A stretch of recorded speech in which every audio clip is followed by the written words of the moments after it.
Speaking out of Akron, Ohio, representing Team Popping the Boys, the headline god, Jeremy Lambert, and his co-host, speaking out of Atlanta, Georgia, representing more than one royal family, the king of indie viewing, Stephen Jensen. And this is the Spotlight on Fightful. Welcome, everyone, to the Spotlight here on Fightful. I am Jeremy Lambert. That is Stephen Jensen. And shout out to Big Dick MLJ, as always, for the intro. It is Thursday.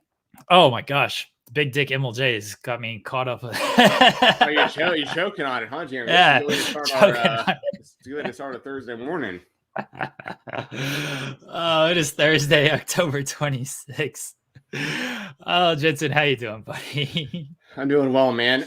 Doing really well. I got today, doing this. Got my shoot job after. I'm taking Friday off work. I'm taking Monday off work. Going to a wedding over the weekend and stuff. It's local, so I don't have to fly, unlike your wedding. But I'm looking forward to this weekend. I've got a lot of time off coming up for my shoot job because now that I've been there for 2 years, I have all this holiday time and vacation time and stuff that I have to be using, or else I lose a percentage of it. So I have 2 to 3 weeks off between now and then of the year, just random days that I've taken and stuff. So very much looking forward to all of that. I guess a long way of saying I'm looking forward to some time off. It's almost the holidays already. The next thing coming up, we got Thanksgiving coming up soon, and then Black Friday, which I'm really looking forward to. And then obviously all the big holidays at the end of the year, New Year's and everything. AEW just announced that they're doing a December 30th show, which I did not expect them to announce. Right? I know that's a lot more work for a lot more people. Not necessarily. I'll be watching a lot of indie wrestling around the end of the year anyway. They usually do end of the year shows. Anyways, how you doing, Jeremy? Well, terrible. Now that you brought up that AEW is running this show on December 30th. At least it's a Saturday show, not a Sunday show, because Sunday would be New Year's Eve, and I imagine they don't want to run a show on New Year's Eve. Tony Khan press conference to ring in the new year, right? And New York also, on top of it, that's the worst state. I would say, depending on how you look at it, it's the best or worst place to be celebrating New Year's. You know what I mean? Doesn't UFC run a December show at that time? I don't know if they're running they're usually pretty good about avoiding certain holidays and stuff that were they know that. I don't know if there'll probably be an indie shows there. There's usually New Year's Eve, IWTV and stuff like that. Maybe GCW will run something that weekend. UFC's December 16th. I know they 16th. have a big December show. It used to be kind of the last weekend in December. I guess it just depends on what that Saturday falls on, and I guess the day before New Year's Eve, they didn't feel like running there. But yeah, their big show is December 16th. John Jones just pulled out of his fight against Miocic, which sucks because I was looking forward to that. Yeah, I was looking forward to that also. They announced an interim title fight. I think it's Aspinall versus Pavlovich, maybe. It's something like that. They announced as the interim title fight instead. But yeah, it's a bummer. John Jones, I think this is going to be out for another 6 to 8 months with this now. So it sucks. I legitimately don't know if I've seen a Pavlovich and Aspinall fight. I can't tell you who they've beaten. I've probably watched them fight. I'm just who are these guys? But I was looking forward to Jones and Miocic. Yeah. What can you do? Yeah. Right. What can you do? It's all about wrestling, everyone. What you guys want to hear about? There's a lot to talk about. Dude, I was actually thinking about it. I don't know where you wanted to start today, but I think maybe our other category today that never really hardly ever happens. But I mean, pretty big news in the other category this week. Yeah, we can start with other. Yeah, switch it up a little bit. All right. Andrew Zarian's here. Zarian's gonna hopefully, fingers crossed, be on the show next week in the Creators Spotlight. Yeah, it's not for lack of trying to get him on the show, y'all. We have absolutely tried. So it has just been a scheduling thing. I told this story on In the Weeds how after we finished our interview with Aaron Mercer on the show today, by the way, really fun interview with Aaron Mercer. That'll air at 11 o'clock. a.m. Eastern. Leave a thumbs up on the video if you were here. Subscribe to the channel if you are here. Send us super chat. Get your question, comment, statement read on the air if you are here. It's not totally your fault, Zarian. It's also the scheduling of AEW and NXT because they happen to go head to head that night, and I had to cover that stuff. In my scheduling, we're like, because of my shoot job, we only have like certain very limited like slots where we do our interviews every week too. So it's not like there's like a huge window either. So no, we're looking forward to talking to you, Andrew, for sure. I told the story on In the Weeds that you saw Zarian was on In the Weeds, and you're like, Zarian was on In the Weeds. You guys got him on your show. It's just funny because well, I mean, I know it's a scheduling thing, but it was just funny, because I saw he was on your show the other day, and I was like, we haven't been able to get him for the last 3 weeks. Just pops right on over on Overbooked, huh? Okay. Zarian has legitimately been on In the Weeds for the last 3 weeks. It's I know. We don't clip that interview with Zarian all the time because it's not really an interview with Zarian when he shows up on In the Weeds. He pops on for like 10 minutes. We do like a bit or just shoot the shit. And then that's it. I'm like, yeah, Kyler, you don't need to clip this. But the appearance he made earlier this week was actually like a longer thing where we talked about more stuff. So it's like, yeah, go ahead and clip this. It's extra content. It's fine. But Sarah, Sarah's like, it's me being a lunatic on the show and leaving. Yes, he hacks the stream. I have no idea how he gets on the air. I don't send him the link. So he just hacks the stream. Well, there you go. Zarian will probably be on In the Weeds tomorrow, everybody. He'll probably be on between 10 and 10:30 at some point, and he'll give a conspiracy theory. That's usually the bit. Zarian's on In the Weeds all the time. We love Andrew Zarian. All right, let's get into this show. Our product is what it is. We're going straight up the middle. There's actually an NWA pay-per-view this weekend. I know. I figured you didn't want to talk about it. I already gave my predictions for it on the weekend or this past Sunday. It's NWA Samhain, I think is how you say the name of the. Yeah, it's such a. They should have picked any other name outside of using because it's spelled like Samhain, but it's that's how I like always want to say it. I'm pretty sure it's Samhain. I had to listen to it like multiple times. I literally went through the broadcast like multiple weeks of NWA just to hear if like the commentators were like saying it consistently. Pretty sure it's Samhain. Anyways, that's coming. That's coming up this weekend. But yeah, I literally like almost. Well, I mean, obviously TNA being back is obviously a much bigger deal. But I've thought about that, but I know you don't really like talking about the National Wrestling Alliance too much. If we were going to talk NWA, we could talk Billy Corgan. I know he had some comments this past week about some stuff. But anyway, Jeremy, sorry, go ahead. Oh, it's in Cleveland too. Like I could theoretically go to it. Like Zarian, I know I got the CM Punk comments on that from the Billy Corgan interview. So bless old Billy Corgan. All right. The actual other topic is kind of Billy Corgan related. TNA Wrestling is back. Impact Bound for Glory closed with a big video package where a lot of originals like Alex Shelley, Eric Young appeared on there. Josh Alexander was there. They shot this very cinematic video where they go into a lake and they get a box. And what was in the box? But nothing but the TNA original logo. So TNA Wrestling will return it's beginning January 13th at Hard to Kill. Hard to Kill will be the first pay-per-view under the new TNA Wrestling or the new old TNA Wrestling banner. Scott D'Amore is like, we're back, everybody. The 6-sided ring will not return. They will have new championships. They will kind of do things to production according to D'Amore. And yeah, TNA Wrestling. What do you think, Jensen?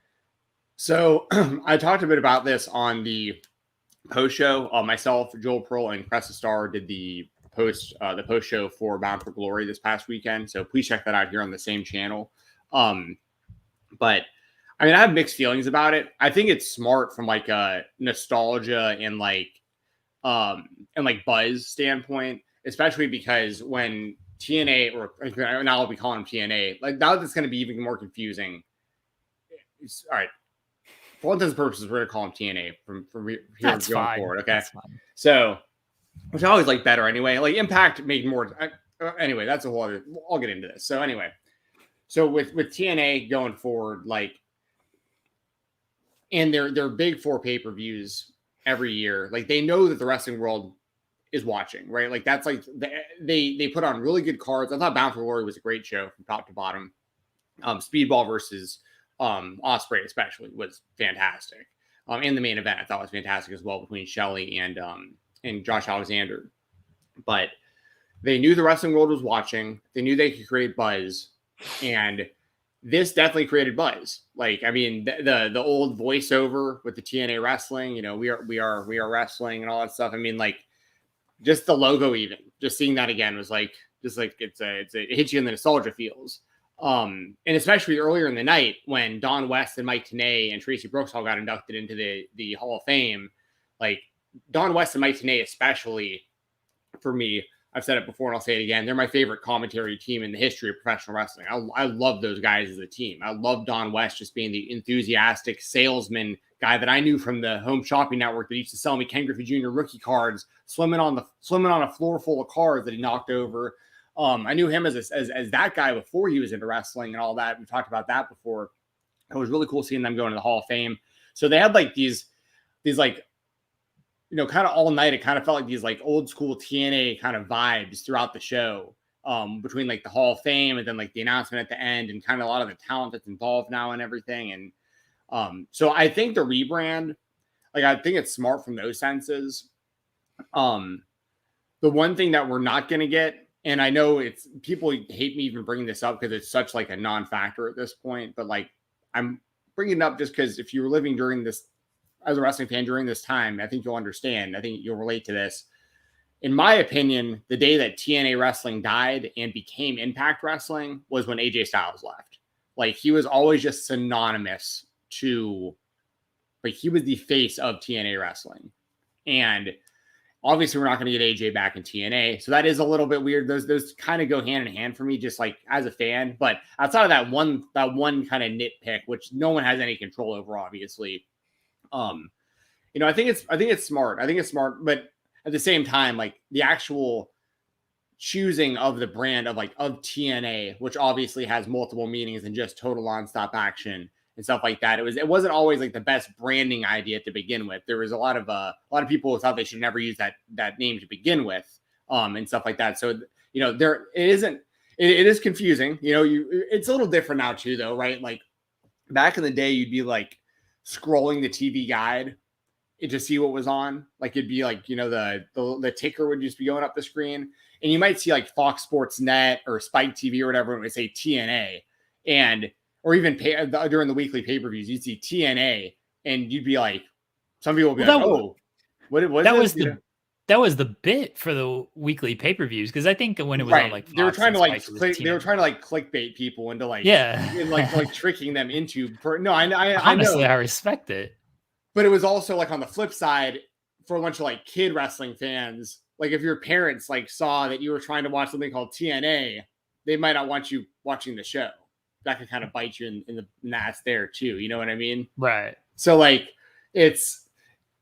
anyway, that all said, we're in different times now too, where like, you're not really watching like a TV guide thing. Like you at this point, you're a wrestling fan. You're probably seeking out Impact Wrestling or TNA Wrestling now. You're not really like coming across it, if that makes sense. So you kind of have to go to your way to find it.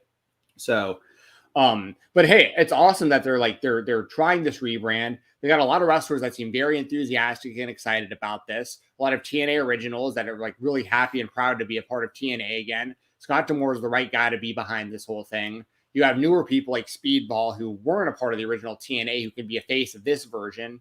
So I think there's a lot of good that comes with this. I don't think there's necessarily like a real negative to this, outside of the confusion of people being like they're changing their name again, or potentially younger viewers who don't know the difference and like they get confused by the name or the name turns them off or something. I don't know, but I doubt that that's going to really be a problem, honestly, nowadays with like the branding. So that's kind of how I feel about it. I think it's more positives than negatives, but it also wasn't like a necessary change either. You know what I mean? So I like the change because, one, I hated the confusion of Impact Wrestling being the name of the company and their television show. So it was Impact Wrestling Presents Impact. I hated that. It was always very confusing for me, especially writing it. I was like, do I refer to them as Impact Wrestling? Very confusing. I like TNA. I like the 3 letters, easy to chant and everything. I know Impact Wrestling can be easy. Impact Wrestling, like you can chant it, but it's when you have the 3 letters that you can chant, it just kind of fits. And Scott D'Amore kind of talked about that of like people have been wanting to chant it. They're just like, oh well, they're not TNA anymore. D'Amore again talked about just this was the original identity. This is who we are. This is who we were. We had to get away from it for reasons, but now we've done enough over the years, and they have. Like, this is a credit to D'Amore and this latest regime to where they've built up this goodwill where it's like, hey, we can go back to TNA and try to make people forget about all the mistakes they made at the end of the TNA run and make people remember all the good stuff they did in basically the middle and the beginning of the TNA run. So I like the change. I'm all for it. I don't think there's going to be too much confusion with people. We got to always remember, but Impact is the name of the program, by the way. It is still TNA Wrestling Impact. Like that is still a lot better, though. That is way better. Like, just to have the name of the company and then a separate name for the show that is airing. Like, I completely agree with that. One thing that I think people might not understand or might not just be like privy to or just don't think about a lot is like a lot of these wrestlers nowadays grew up watching TNA. Yeah. Like you hear it a lot in these interviews. Guys like Chris Bay, even Will Ospreay, like they're younger. So when they were 10 years old or so, teenagers and stuff, TNA's been around since 2002. Everybody, 2 decades now. So you're talking about like these teenagers who are now just getting into wrestling, who are like 20 or, even like 30 years old. It's like, oh yeah, I was watching TNA. I was watching AJ Styles, Samoa Joe, Christopher Daniels. Like, I was watching all these guys, and TNA was like different than WWE for me. Like, that was the alternative for me. So I want to wrestle in TNA. Like, it has become that place for people. And we'll talk about Ospreay here in a second, but I think people, and look, TNA, they're at where they're at on the scale, the spectrum when it comes to their place in the wrestling world. They're third in the United States behind WWE and behind AEW. But again, people have very fond memories of this place. Wrestlers have very fond memories of this place. Wrestlers were very influenced and brought into wrestling because of the matches they saw in TNA. And like, they want to be like, yeah, I wrestled in TNA. So you gotta kind of remember that when it comes to the wrestlers as well. And I think that might be part of it too. It's like, oh, well, now I'm in TNA, not just Impact. Like, I'm actually in like TNA wrestling. Everyone seems excited for it, so I'm not going to knock their excitement. To me, it's the same thing. As far as the show will probably be largely the same. I don't think they're going to change as far as just what they do too much. So yeah, I don't see too much of a difference there. I know they'll upgrade production and everything, but I think it's a good change and everyone's excited. And so, hey, good on them. Yeah, I saw a lot of wrestlers tweeting like, "I'm in TNA." You know what I mean? Like, they're very proud about it. Like, it is cool. And like you're saying, we have to keep in mind, for someone like Will Ospreay and stuff. Like, I can't speak specifically to him specifically, but like, depending on where you live in the world and depending on what time things air at and what stations you get, like, it's possible. Like, here's a good example. There's a YouTuber called Marky D that I watch fairly often, and most of his content is TNA or Impact Wrestling based. And I think I've heard him mention multiple times on his channel. We've actually talked about him a little bit with when V and Fuso was on here, but he's constantly kind of like bringing up like he only watched TNA. Like, he didn't. I don't think he's still like. I think he might live in Australia, but like, depending on like where you live and what time things air at and what stations you have, like, sometimes like TNA might have been the most of, my point is TNA might have been the most available wrestling to a lot of people like overseas potentially too. So like, they might not even really grown up WWE fans. They might have just seen TNA because it was on at like the right time on a channel that they got, and WWE was airing like, on some sort of delay or in the middle of the night or like whatever the next week or whatever it was back then. So I think that's like a really good point that needs to be brought up that you did bring up, is like, there are most wrestling fans, most current wrestlers like of today's generation probably grew up WWE fans still, based on like the timeline here. But there's going to be a chunk of wrestlers that grew up TNA fans. And soon it'll, in years down the line, it'll be the same thing with AEW. You're going to start coming across wrestlers that are like, yeah, I only watched AEW growing up. Just like when I was growing up, I mainly watched WCW up until like that wasn't an option anymore because they weren't around. And then also one other thing I need to bring up here about TNA that it needs to be brought up. And this isn't me bringing this up to. This isn't like an attempt at a roast session. This is like a legitimate question. The show was in Chicago. Everyone's saying CM Punk was at the tapings the next night. Like, do you think there's an actual chance that CM Punk winds up in TNA Wrestling? Because I feel like it's really his only option. If WWE doesn't want him in AEW, that bridge is burnt. Like, it's really his only option. But like, can TNA afford to bring him in, and does he want to be a part of that? Like, what would you say is a percentage chance, like out of 100% chance, that CM Punk actually not only appears on TNA Wrestling, but actually like wrestles and becomes like a regular part of the show to some extent? 5%. 5%. I'm very low on it, but at the end of the day, it's going to come down to what Punk wants, right? Because if WWE isn't an option, then Impact TNA would be his best option. Like, there's no other. Can't go back to ROH. That's under the Tony Khan banner as well. You're gonna go to New Japan. I don't even know if they would be like, yeah, sure, we'll bring Punk in. Like, they might value their relationship with AEW enough to just be like, yeah, we're not gonna deal with that. I don't know what Punk wants. TNA can't offer him the money. Billy Corgan, Zarian was here. Zarian asked about Punk and NWA. Corgan was even pretty honest. Like, hey, I can't offer you what you're worth, but if you want to have fun, hey, sure, come to the NWA. I don't think TNA can offer him what he's worth, but if he wants to try to reestablish himself and kind of have a make good tour and prove like, hey, see, I can coexist, that it'd be an option for him. It might be the only option for him. I think the people in TNA, and I think Sean has said this, would be very excited. Some wrestlers have been asked. Josh Alexander's been asked. The Rascals have been asked. They've been asked, like, hey, would you welcome CM Punk? We talked about guys growing up being fans of TNA. Guys grew up being fans of CM Punk.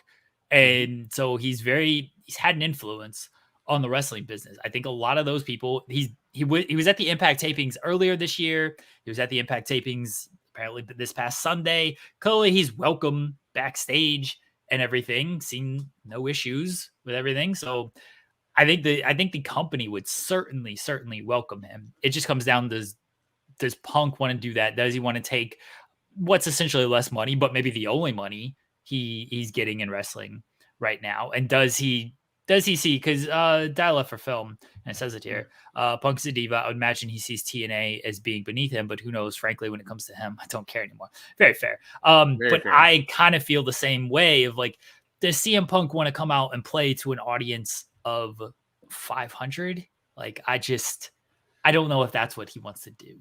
Yeah. Ace Steel was like working backstage also over the weekend, wasn't he? It seems like he's a full-time guy working backstage there now. It's interesting. I think that increases the chances a little bit with him being around, maybe. But I'm kind of with you. I don't really see it happening, but he's really out of options.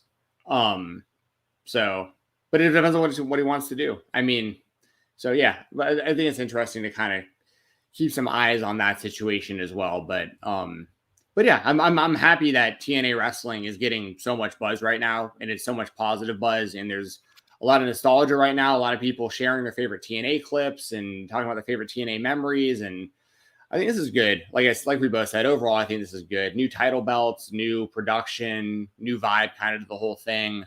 And once again, I can't stress it enough. And they're coming off Bound for Glory, which was, in my opinion, a damn good show. So I mean, like, I feel like if you're a fan of what you saw at Bound for Glory, and you also know this rebrand is right around the corner at the beginning of the year, like, you should probably be tuning into Impact Wrestling, between now and Hard to Kill. Like, I think it's going to be good television.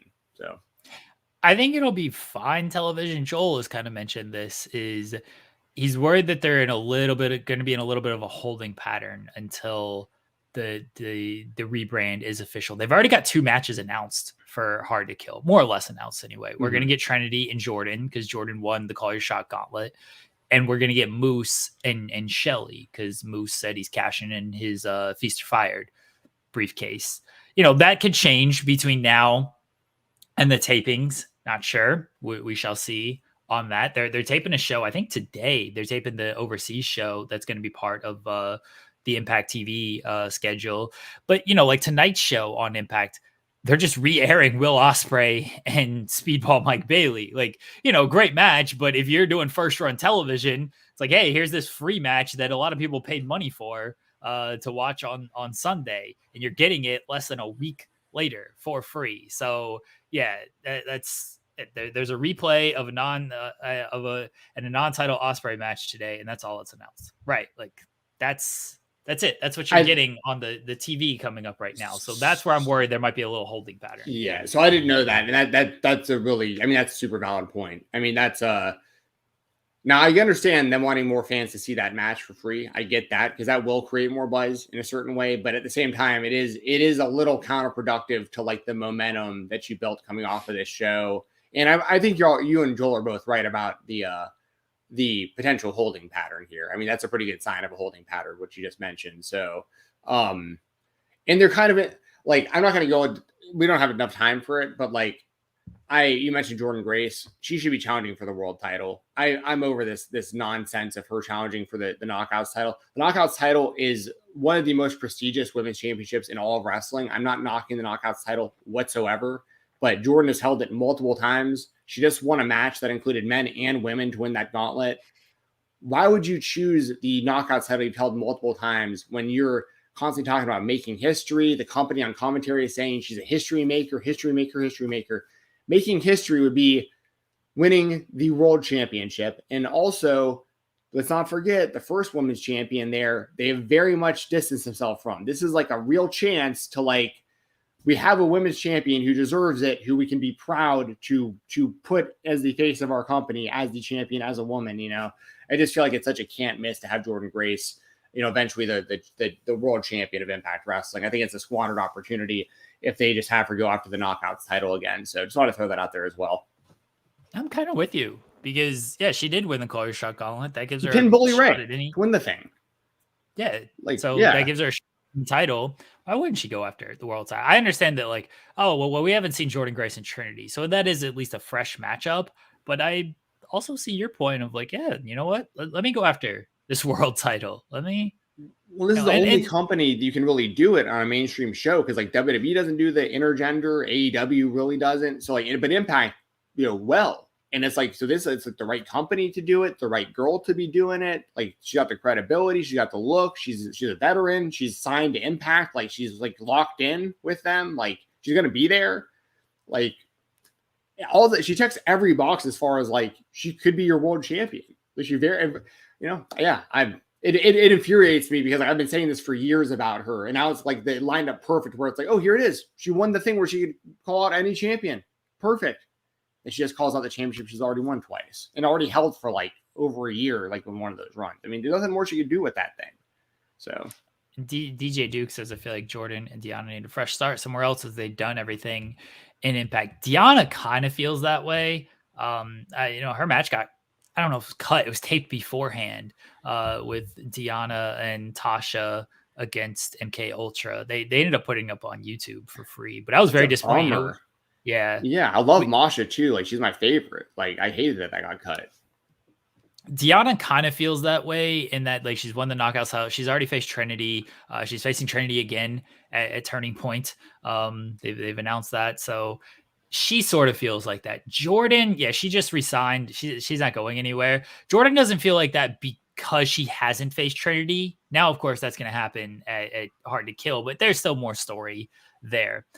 Jordan, I think, and Deanna to an extent could go up to the world title picture. And it also always depends on like who the champion is. Like Tessa and Callahan made some sense because of who Sami Callihan is and his style and everything. And Tessa is a physically imposing person.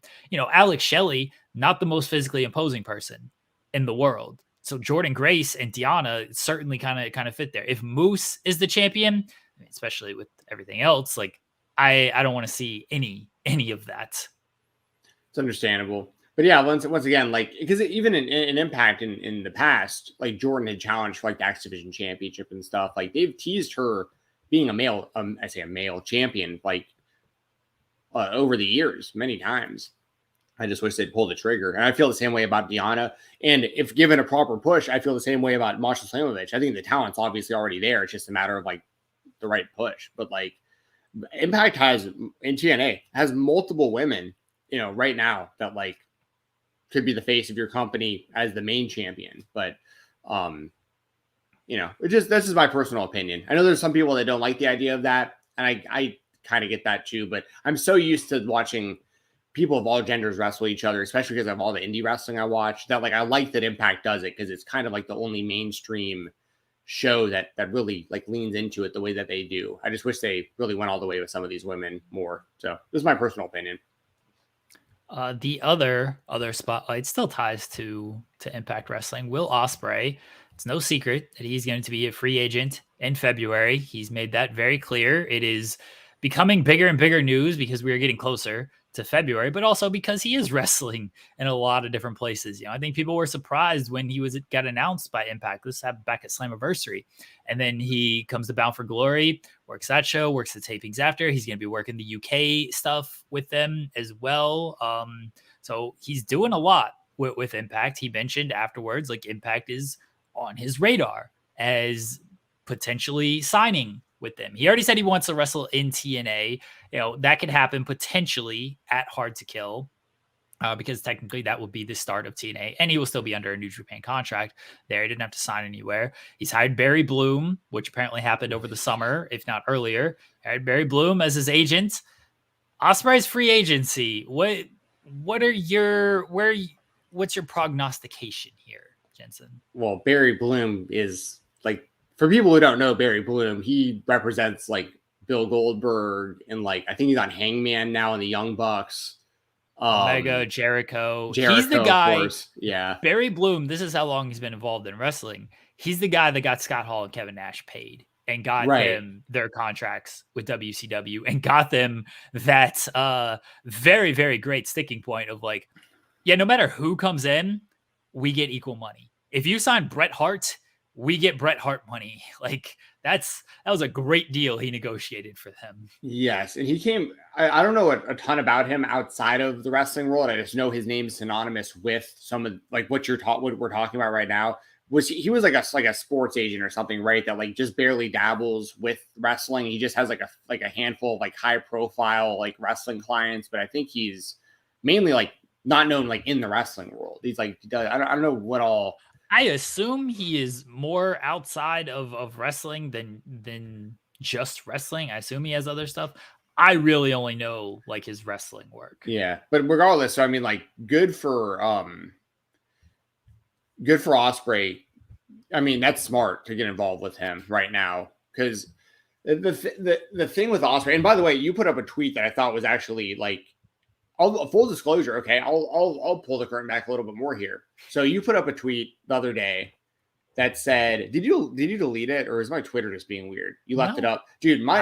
X is so don't delete tweets. I know you don't, but like it's so weird. X does this thing now where like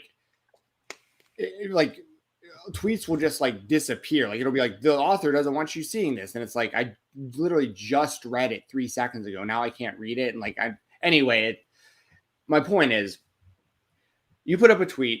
It was a poll that basically was like, if you could have Will Ospreay or MJF, and like and you were starting a company, what were the criteria to basically just like if you could either have either right now to start a company with, like both are going to be healthy. If you're a company, money doesn't matter. Which one are you signing? That's okay. Yeah.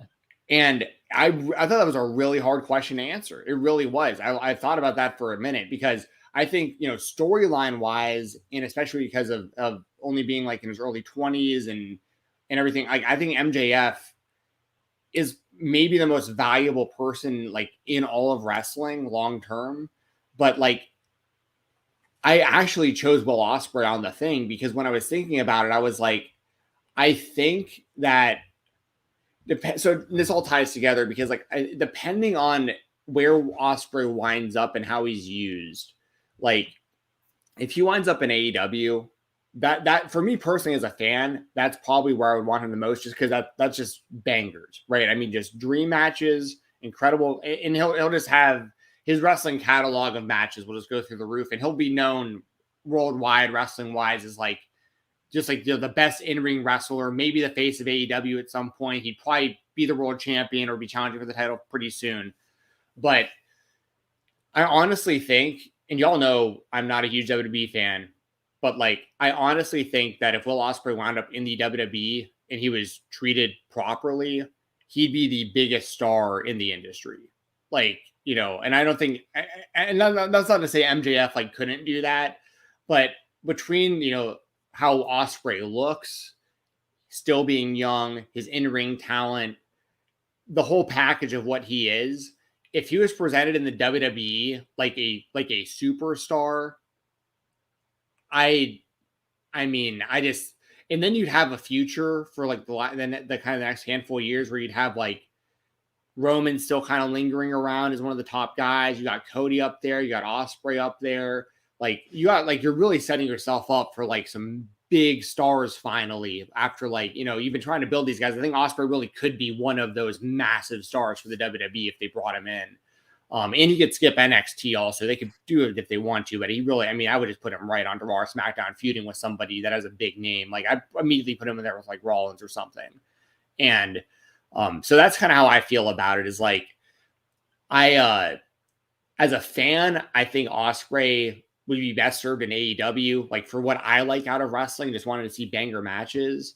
But I think WWE really should consider throwing him a massive offer. And like, I would really do anything I could if I was the WWE to sign him. And if you are able to get him, you need to push him heavily and make him a big deal fast because he's special. He really is. He legitimately might be the best all-around wrestler in the world right now. And I don't say that lightly. So I think he's going to AEW. That seems to be the most logical landing point for him because he can still do New Japan stuff if he still wants to work various indies, which I'm not sure he does. Like, you know, we talked about kind of slowing that down anyway. He works a hard physical style and like he's not old by any means, but the way he's worked over the years, I'm actually going to check his age just so I'm correct on this. He's 30. He's definitely not old by any means. You kidding me? No. But he's worked a very hard physical style over the years. And he's even said it himself, especially as he's added weight and everything. He hasn't been a junior. He's not able to do as much of the junior stuff that he used to do, that he wanted to do before. I don't know. He works a more heavyweight style now. He's definitely not old though. But this is going to be his big contract. But the thing is, like, being only 30, he signs a 3-year deal with AEW. He's still only 33. Oh, sure. He could go over to WWE after if you wanted to. Sure, for sure. And this is, now that I realize he's 30, for some reason I thought he was a little bit older, but he's not. It makes me think even more that he's leaning towards AEW because I think he still wants to go out there and at this age and have these big matches against the likes. I mean, he's done the Omega stuff, but the matches against like a Bryan Danielson, even against like a MJF, like he wants these big matches and, you know, he wants to be able to still work the New Japan stuff, wants to still maybe work various indies and everything. And obviously you're not going to be able to do that with WWE. So I think he's likely to sign with AEW. I don't know how long the deal is going to be, you know, but he's setting himself up, one, for a big payday now, and then two, probably for a big payday down the line, because let's say unless he's signing like a 10-year deal or something with this company, which I don't think it is, it's probably going to be within the 3 to 5 year range. That's typically what these deals are for. At the end of it, you're 33, 35. You still got some time left. That's when you can, I mean, look when Cody jumped back to WWE. He was older, like AJ Styles when he eventually landed in WWE. A little bit older, you know, not super old or anything, but still a little bit older, kind of done everything elsewhere. Sting. When he finally went up in WWE, you know, a little bit older, you know? Yeah. But no, I'm with you. Hey, unless AEW, Tony Khan maybe wants to take a page out of the NFL book here and work a little bit with Barry Bloom here and maybe give Will Ospreay like a Patrick Mahomes type deal where it's like super long for a ridiculous amount of money, and it's just like, all right, we're locking you in, dude. Like, you're the face of this now, Not that I'm saying that they're going to do that, and necessarily if that's a good idea, but I do think he'll probably lean towards more of like a 2 or 3 year deal or something. And also, there's people in the chat mentioning Ricochet, kind of comparing the two. I think that Ospreay has a lot more potential, like mainstream superstar, everything potential than Ricochet. Nothing against Ricochet, but there's just something about Ospreay that like he just really comes across like a megastar to me. And Ricochet is fantastic in the ring. And those two guys, like if they were in the same company again, I mean, they'd pretty much just ruin the WWE universe's lives probably if they ever had a match with one another, because if Ricochet and Will Ospreay wrestled each other on like WWE television and did anything even remotely close to what they did with each other, outside of WWE, the fans wouldn't even know how to process it. I don't think you'd have so many people that were like got upset about it, and then other people that would be like, I could never go back to a regular match ever again after seeing that. Like, how could I watch a headlock in a 3/4 roll after watching Ricochet versus Will Ospreay in front of me, But yeah, so if y'all haven't seen those matches, by the way, check out Ospreay and Ricochet's matches that they had, a handful of years back. I mean, it's kind of polarizing because there's a lot of, choreography, I guess you call it, like in the match, a lot of stuff that was definitely really planned out, but I recommend every wrestling fan check that out because it's like, it's something different. It was really, really cool. So I think one thing that has helped Ospreay that Ricochet just didn't have, and this is no knock on Ricochet, it's just, it was the landscape at the time, is Ricochet went to WWE and people were like, oh, they're going to water him down. It's going to be this, it's going to be that. But he didn't have an AEW to kind of be up on the star level to be put over. Even in New Japan, they didn't have, Ricochet was very good in New Japan, but he was always at the junior level. Ospreay has since elevated himself to the heavyweight level. Ricochet jumped from being like indie darling, New Japan darling into the WWE system. And then, that's why people were like, oh, I don't know about this. And look, he's done well for himself. He's been where he's been, but I don't know if it's been a failure for Ricochet. It depends on your perspective of everything. I think considered a failure. He's been there for years now. He's still on the show consistently. That's not a failure. Yeah. What do people, I'm sure he's made good money out of all this stuff as well. Yeah. Met his fiance there as well, like kind of formed a life for himself there. So I think he's done just fine. Ospreay has gotten more of an opportunity because the landscape has changed to really prove himself and be like, oh yeah, Ospreay is on kind of a different level here. Like he's shown that he can perform at a different level. Then Ricochet got to show because again, the landscape was different back then. But yeah, Ospreay is going to be a star wherever he goes. Personally, while I do really think he's going to end up in AEW, I always want to see how these guys would be in the WWE system. Like it's just that curiosity, right? Like I felt that way with Jay White. And Jay White's done great in AEW. And I do think, by the way, Jay White was probably WWE bound until the hiring freeze. And then it just became a thing of, I don't think you're doing a Jay White can't wrestle in New Japan storyline anymore if the plan was always him to just go to AEW. I think that was, I think he was WWE bound. And then, the hiring freeze was there. And so Jay White did not go to WWE. But I'm always just that general curiosity of like, how would these guys do in the WWE system? Because AJ Styles has kind of shown, because that was the big fish for so long, right? Is how would AJ Styles do in this system? And AJ Styles has done very well in that system. Plain simple. Garrick brings that up. Like it's just a general curiosity because it is so different. But if you succeed in that system, obviously, like you're almost just set for life. Well, because it's also like almost the mini game of like, just because we know that it all comes down to what Vince McMahon and now what Triple H think about you. So it's really like this mini game of like, who will they like? You know what I mean? Who that I like will they like too? Because if they don't like them, I'm probably not going to like what they do on the show.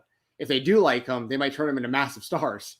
You know, there's even the curiosity when Cody came back. There was still people, like, I know people are going to say this is crazy and like, there's no way, blah, blah, blah. But like, there were people legitimately, when there was the rumors of Cody coming back to WWE, there were people that were like, man, what if he might come back as like Stardust again. He might come back with like the old like dashing theme music. They might not let him color his hair. They might just bring him back as like this generic mid-carder again, kind of how they saw him before. But the excitement, I mean, for me, it's a bit different, but the excitement, I think, for like most people was like, oh, damn. No, this is just the American Nightmare. They brought over the package. Like they like what he is. Like, you know, and that's really cool to see. You know, someone like AJ Styles, they like what he was. Like pretty much the AJ Styles we got outside the WWE is who we have in the WWE. You know what I mean? Like they like him and they're keeping him who he is. This is great. I think the same kind of thing would happen with Will Ospreay. I think we'd be pleasantly surprised by that. And I think that they would like him. But every now and then that's the gamble, right? As us as fans and as even more so for the wrestlers is like, we all love the wrestlers. We all want to see them on the big stage. We all want to see them wrestling for, you know, the McDonald's of wrestling, that big symbol, that big WW logo. But then like Vince doesn't see it in you and you're just screwed. You know what I mean? Like, and I don't want that to happen obviously either. So I'm going to address the super chat before we move on. Cause it not totally off topic, but it doesn't have anything to do with our topics. Della from says, yesterday was 25th anniversary of the infamous Hogan Warrior Halloween Havoc match. So it got me thinking, what are the worst matches you've seen? Well, my sense of humor is that the worst matches are actually my favorite matches. So like the Doomsday cage match between Hogan and Savage against the Alliance to end Hulkamania, everyone says this is like one of the worst matches ever. That's one of my favorite matches ever. So I don't know if I'm the best judge of this, but what are some of the worst matches you have seen, Jensen? Oh man, I'm trying to think. Like I love Hogan and Warrior. I love that shit show. It's hilarious to me, especially with all the camera angles. In like hindsight now, some of those camera angles are hilarious. When he's doing the fire drill spot and they're just trying to leaping over each other, it's so terrible. It's hilarious to me though. So no, worst matches are legitimately some of my favorite matches because I'm of the Xavier Woods school of thought. You got to give me like the greatest wrestling match ever, Randy Orton and Edge. You got to give me the best match ever, or you got to give me the worst match ever because there is so much good stuff or like just like good stuff type of thing that it's like a lot of it just blends together. It's like every single week on TV, you're probably going to see a good wrestling match. Like it just, the wrestlers are so good nowadays. The style is what it is nowadays. Like, yeah, you're going to see, I don't do star ratings. You're going to see like a 4 to a 5-star match literally every week on any given wrestling program. So I need something that stands out above the rest, or I need something that really sucks. And I prefer something that really sucks. Yeah, well, I can't necessarily say I prefer something that really sucks, but I would say, you know, like some matches that weren't good, like I have to really think about that. Good shot with the Hogan Warrior from Halloween Havoc, though. And you also mentioned his name's Kogan at Alpha Film. Mrs. Seeing me on live rounds. I actually talked to Doug the other day. I'll hopefully be back on there pretty soon. I've just been super, super busy. But one that comes to mind, you know, RIP Bray Wyatt, but like the Fiend and Goldberg match sticks out to me. I really didn't like that one. That was a recent one that I really didn't like. There was a lot of bad WCW matches, but you know, Goldberg and The Undertaker, that match, awful. Glad everyone survived, but that match I will rewatch and just cackle at. Really? Cackle at how bad it is. Yeah, I mean, there's been bad ones though. I mean, even like if in WCW, like there were like honestly, a lot of the WCW main events, like pay-per-views and stuff, weren't good Hogan matches. and Piper. Piper was bad. That was in a steel cage, right? Yeah. The age in the cage, where the age they were now is still like 5 years younger than a lot of these wrestlers nowadays. Right. This is crazy. It is crazy to think about that. Jericho's older than everyone on these shows we're talking about. Yeah. And he's still performing at a high level, in my opinion. Anyway, there's a lot of bad matches, but Kogan, we appreciate the super chat, man. Speaking of old people, over 1 million fans and a great number in the demo tuned in. And it was a great show, and I think it's been a run of great shows. Ric Flair is in AEW. This was Tony Khan's big special gift to Sting that they hyped as we've never done anything like this in wrestling before. It's like you just brought back this old dude. Jensen, yeah, thoughts on this? So, okay, listen, it was cool seeing Ric Flair in AEW. Like there is something to that still. He is still the Nature Boy. He is still Ric Flair. Like I understand he's old. I get that. We were calling him old back in the days we were talking about in WCW. Like back then he was considered the old guy that was like still hanging on too long. And that was 20 years ago, over 20 years ago. But this totally makes sense, right? Like, I mean, it Sting's farewell tour. Rick said that he's going to be there from now until the end of that tour. Hopefully he is. It didn't seem like he knew when those dates were. I know that, like, I mean, I shouldn't say this. I was going to say, I know Ric Flair's not going to get back in the ring, but I don't know that. If he was going to, it would have made sense for him to be a part of that 6-man that they're setting up. But obviously Edge makes more sense given the story. But like, if they were going to do it, Ric Flair could be very protected in a 6-man match. And I also feel like there's a chance Flair's going to want to wrestle Sting again before the end of this. But man, that was the last WCW Nitro match, and I remember that not being the best either, and that was 20 years ago. Ric Flair had to wrestle on t-shirt that night. So there's listen, it depends on what Ric Flair is going to do long-term, or if there is any long-term plans for him in AEW. I feel like he's still a WWE guy. Like he talks so glowingly about this man so often that like, it's hard for me to believe that like that bridge is burned, or he's like not going to be going back there whenever he's able to.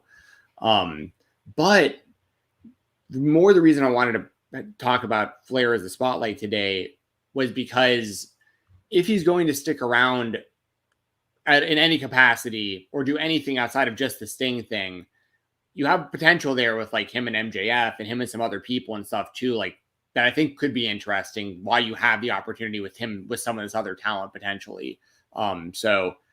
But I also have no idea how committed he is to AEW, how long he's going to actually be there, and if he's planning to wrestle. Like, do you think they do Sting versus Ric Flair at some point between now? Singles match? No. Do I think they might do Ric Flair turns on Sting one last time because, haha, that's a funny bit. Yes. Do I think it sets up maybe a tag match of like Flair and Andrade against Darby and Sting? Yes. Yeah, I think that you're right on the money with that. That's literally the only things that I could think of that would make any sense. Here's plain and simple, Garrett kind of sums it up. I'm happy for Sting, not for AEW with this. Sting seemed genuinely excited. You know, when he did his promo last week and announcing this is when he's going to have the last match, he talked about all the veterans and stuff that put him over at the time. And Flair is obviously one of the biggest. He always speaks glowingly about Ric Flair. I think Sting feels forever indebted to Flair, the wrestler, for what he did for him. Completely understand that. That's their own personal history and relationship. Completely get that when it comes to their professional wrestling relationship. So Sting seems very excited about that.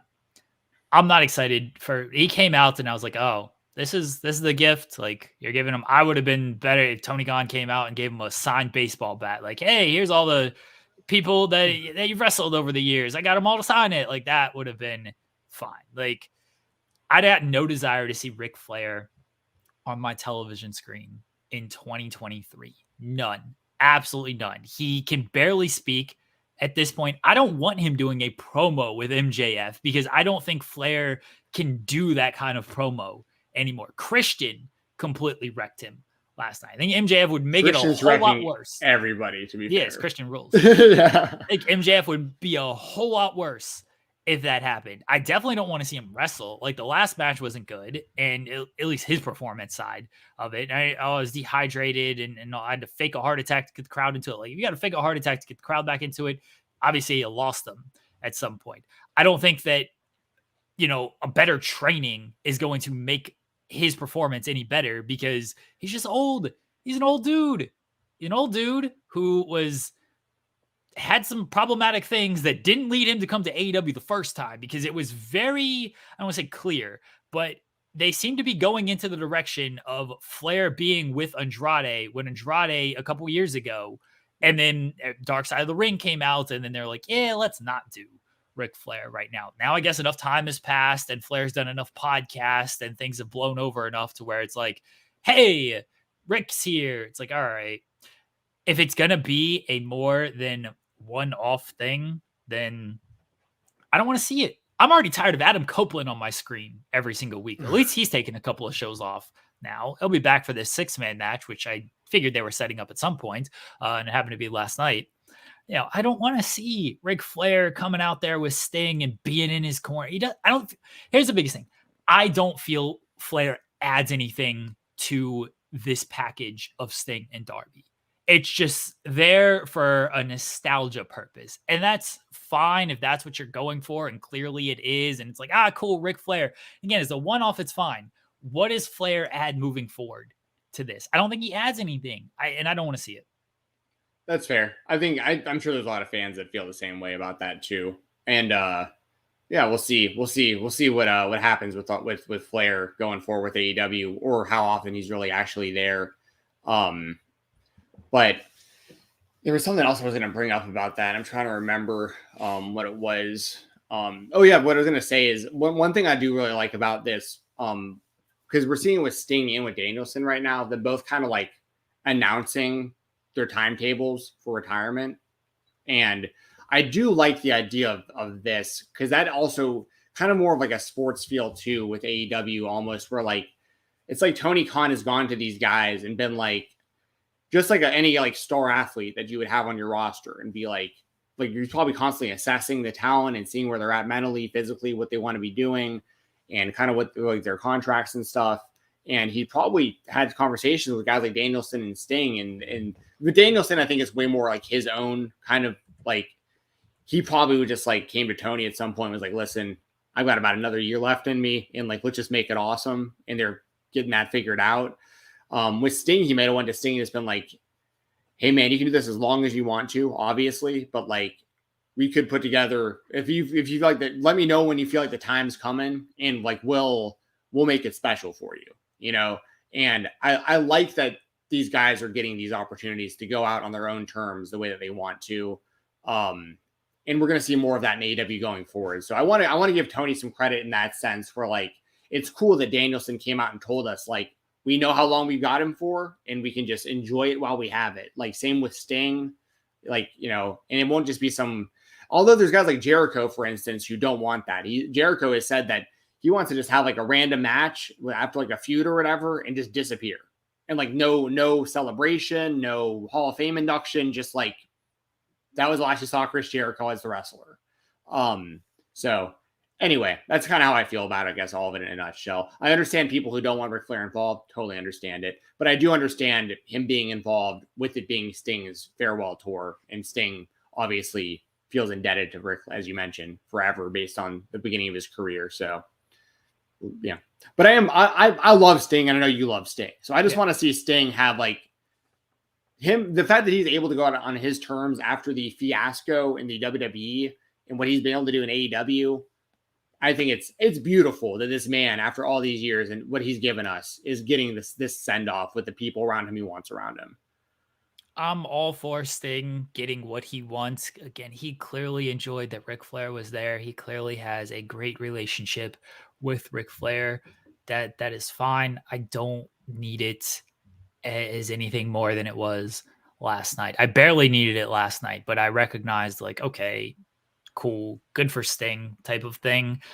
If it's going to be a weekly thing, I got no use for it. And he might not even get involved in much stuff. It might just be like, it comes out to ringside and stuff. But Ric Flair is going to be Ric Flair if he is on the camera. He's going to be out there and doing the struts and trying to get some type of attention and everything. That's just who he is. And I don't want to see it. It's not for me. And I grew up a fan of WCW and Flair and all this stuff, but you know, times change and circumstances happen and wrestling changes. Not something I really care to see. Like I was over the Flair stuff when he was on WWE TV doing anything with like Charlotte and especially that Lacey stuff. Like I didn't want it then. That was 2019, 2020, or 3 years and accusations later. Like I got no time for it. Yeah, understood. You can tell it took everything in his power not to blade last night too. You know, he had it ready. He was chopping Sting and everything. So again, he's gonna be Flair. If he's on television, he's going to be Ric Flair. And I don't want to see Ric Flair on my TV in 2023. Like I don't know. Is what it is, I guess. We'll see if he continues to move on forward. And I would not be shocked if he works a tag team match. I won't be shocked. I think it could happen. I really do. Yeah. No, I do too. I do. I would imagine Flair is pushing for it. I'm sure he is. I'm sure he is. He's talked about the last match and how he wasn't fully happy with his performance and how he'd love to wrestle again type of thing. I think he'd kill. He won Steamboat in that last match. You know, Jarrett was like, he was still active and everything, but there ain't too many ties with Jarrett and Flair. Like they get the 4 Horsemen stuff. That was a thing, but otherwise there ain't just too much. There's obviously the history with Sting and everything. So yeah, I'm sure he does want another match. Darby too. Darby will bump his ass off for him. He'll make Flair look really good. Yeah. I don't want to see it. I don't want to see any of that. The other AEW spotlight was the closing of the show. A really great tag team match with Claudio Castagnoli and Bryan Danielson against Kazuchika Okada and Orange Cassidy.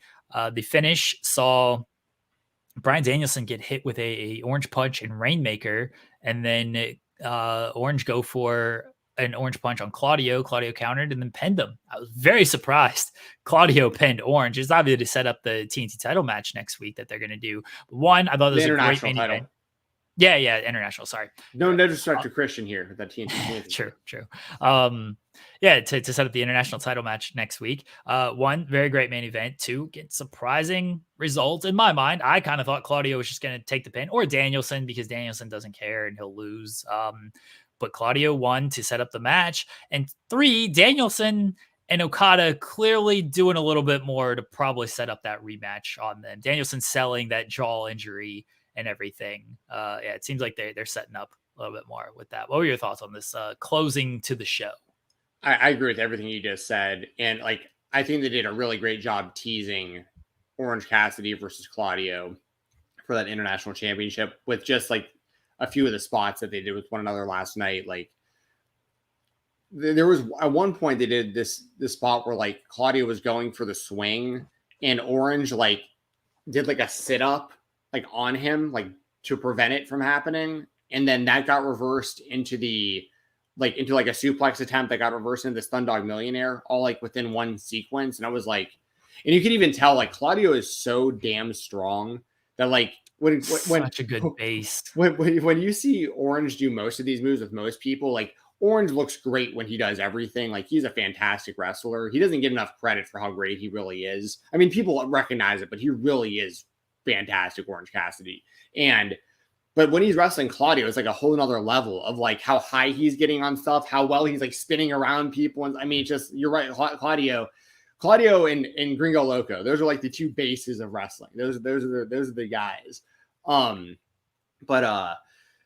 yeah, and then the finish was, like you said, Orange goes for the orange punch and Claudio just throws him up in the air and gives him the uppercut.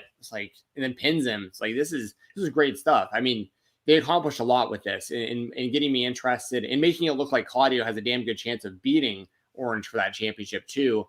They also teased after the match with Hook coming out. There was some people came out for a save, for a scuffle afterwards.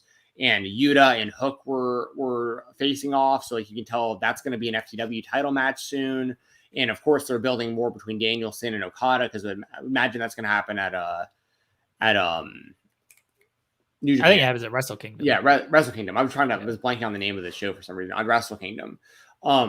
So I'm with you there for sure as well. So yeah, I thought it was a great main event. The actual match was great too, and then all the stories and everything coming out of that. So yeah, great stuff. And like you mentioned, it was surprising to see Claudio just get a clean pin on Orange Cassidy. But once again, that's good storytelling. It's good build and more intrigue going into their title match. Yeah. The closing with they're checking on Danielson to make sure he's okay. And he took the orange punch and the Rainmaker. He's selling that. A little awkward, but Dynamite always in a lot of AEW shows, and I'm not saying like don't end hot, that'd be dumb, but so many shows just end in like, here's another big show closing brawl. And like that could have easily delved into, here we go. Here's Chaos and the group and just the term. Here's Chaos and Blackpool Combat Club just brawling and everything. It's like, all right, we've seen this a million times type of thing. It didn't come across great on TV, I'm sure, because the crowd is a little confused and a little worried about Danielson. I didn't mind it, like that it just ended in kind of like, hey, we're protecting our guy. He's being checked out right now, instead of brawling all around him and then possibly getting hurt again here because we stumble over him or whatever. Everybody just be cool. Let's just settle this, that we did the match. Let's move on. Let's settle this again later down the line in a different match type of thing. So I actually kind of liked that it ended that way instead of, it did come across a little awkward, but I like that it ended that way instead of, here's another show closing brawl. Yeah, no, I like that as well. I'm trying to think of if there's anything else coming out of that's really like, I mean, I'm really looking forward to Okada and Danielson again too. Like, I really am. That's gonna be. I think it's gonna be better at Wrestle Kingdom. One, because I'm fingers crossed, Danielson does not get a fractured arm in the middle of the match, and so they have to change. They have to change things up because that did take away a little bit from the match. You could tell Danielson was favoring the arm, and he had to wrestle a little bit different. And Tokyo Dome, that crowd, there's going to just be something special about that. Different aura for sure. Yeah. For sure. And two legitimate, like not just the best of like this generation. Like I think you could really make the argument that Okada and Bryan Danielson, especially depending on what circles of wrestling you like and how long you've been a fan, like those are two of the best ever in wrestling. I mean, it's so cool. We're going to look back in like years from now at this time. Like we're taking so much of this for granted. I know we really aren't, but like we talk about wrestling so much that like stuff happens and it's like week to week and it's like something new and it's always something else. And like we forget about stuff and like there's like a match of the year contender, like, and then you completely forget about it because another great match happens. But like just the fact that we're getting this stuff is absolutely incredible. It really is mind blowing. Like if you would have told us a few years ago when Danielson was still in the WWE and Okada, in the middle of one of his IWGP title runs, having 5-star matches, that Danielson and Okada would be wrestling each other in 2023 and having like a series of matches and like a feud on American television and on Japanese TV. Like that's awesome. For sure. I want to address this one from West Oval. What confuses me though is how House of Black now fits with all this. Blackpool Combat Club, but face on Collision and heel on Dynamite. I kind of brought this up in the weeds on Monday after House of Black returned, and then they also announced the Orange Cassidy and Okada against Danielson and Claudio match. It is a little bit mixed signals of like, hey, you kind of like Orange Cassidy and Okada, so you're going to cheer for them. You don't like Danielson and Claudio in this match, but also you need to like Danielson and Claudio because they're being attacked by House of Black, who are clearly heels. I understand where people want the clear heel and face divide of like, I want to root for this guy in this situation. I want to cheer against this guy, I guess, boo this guy in this situation. And when that divide isn't very clear, it can get a little bit messy. Sometimes I just say like humans are humans, and there are good people who don't like each other. They got issues with each other. John Moxley and Orange Cassidy have issues. All right. The people who have John Moxley's back are going to have John Moxley's back. That means they're going to go against Orange Cassidy and everybody who has his back, which is the Chaos group. And then you have House of Black who are just like, well, we got issues with this group. Now we do need a little bit more defining of why House of Black is going after Blackpool Combat Club, unless it's just as simple as like, we think they're the top group, even though they lost to the Elite. We think they are the top group. We're going after them type of thing. So I think House of Black needs a little bit more on that. And again, I do understand of like, I want a pure babyface, I want a pure heel type of thing. But I would also just say again, not everybody's a pure babyface and a pure heel. I agree. I like the kind of gray area with a lot of the characters, especially like the really like deep characters, like someone like a John Moxley or an Eddie Kingston and stuff, like people who are like have really layered personalities and characters and stuff. It would make sense that they wouldn't all have the same friends, and they would have to sometimes they have to choose like moral like their morals versus like friendships and stuff in these situations. Like it's cool even the dynamic where like when Kingston and Moxley could be on opposite ends of teams with one another, but there's always that thing between those two guys where you see it in their eyes where they're just like, they love one another. They might have to fight each other right now, but like, that's always going to come full circle. Like they're always connected. Like it's, so anyway, I'm with you 100%.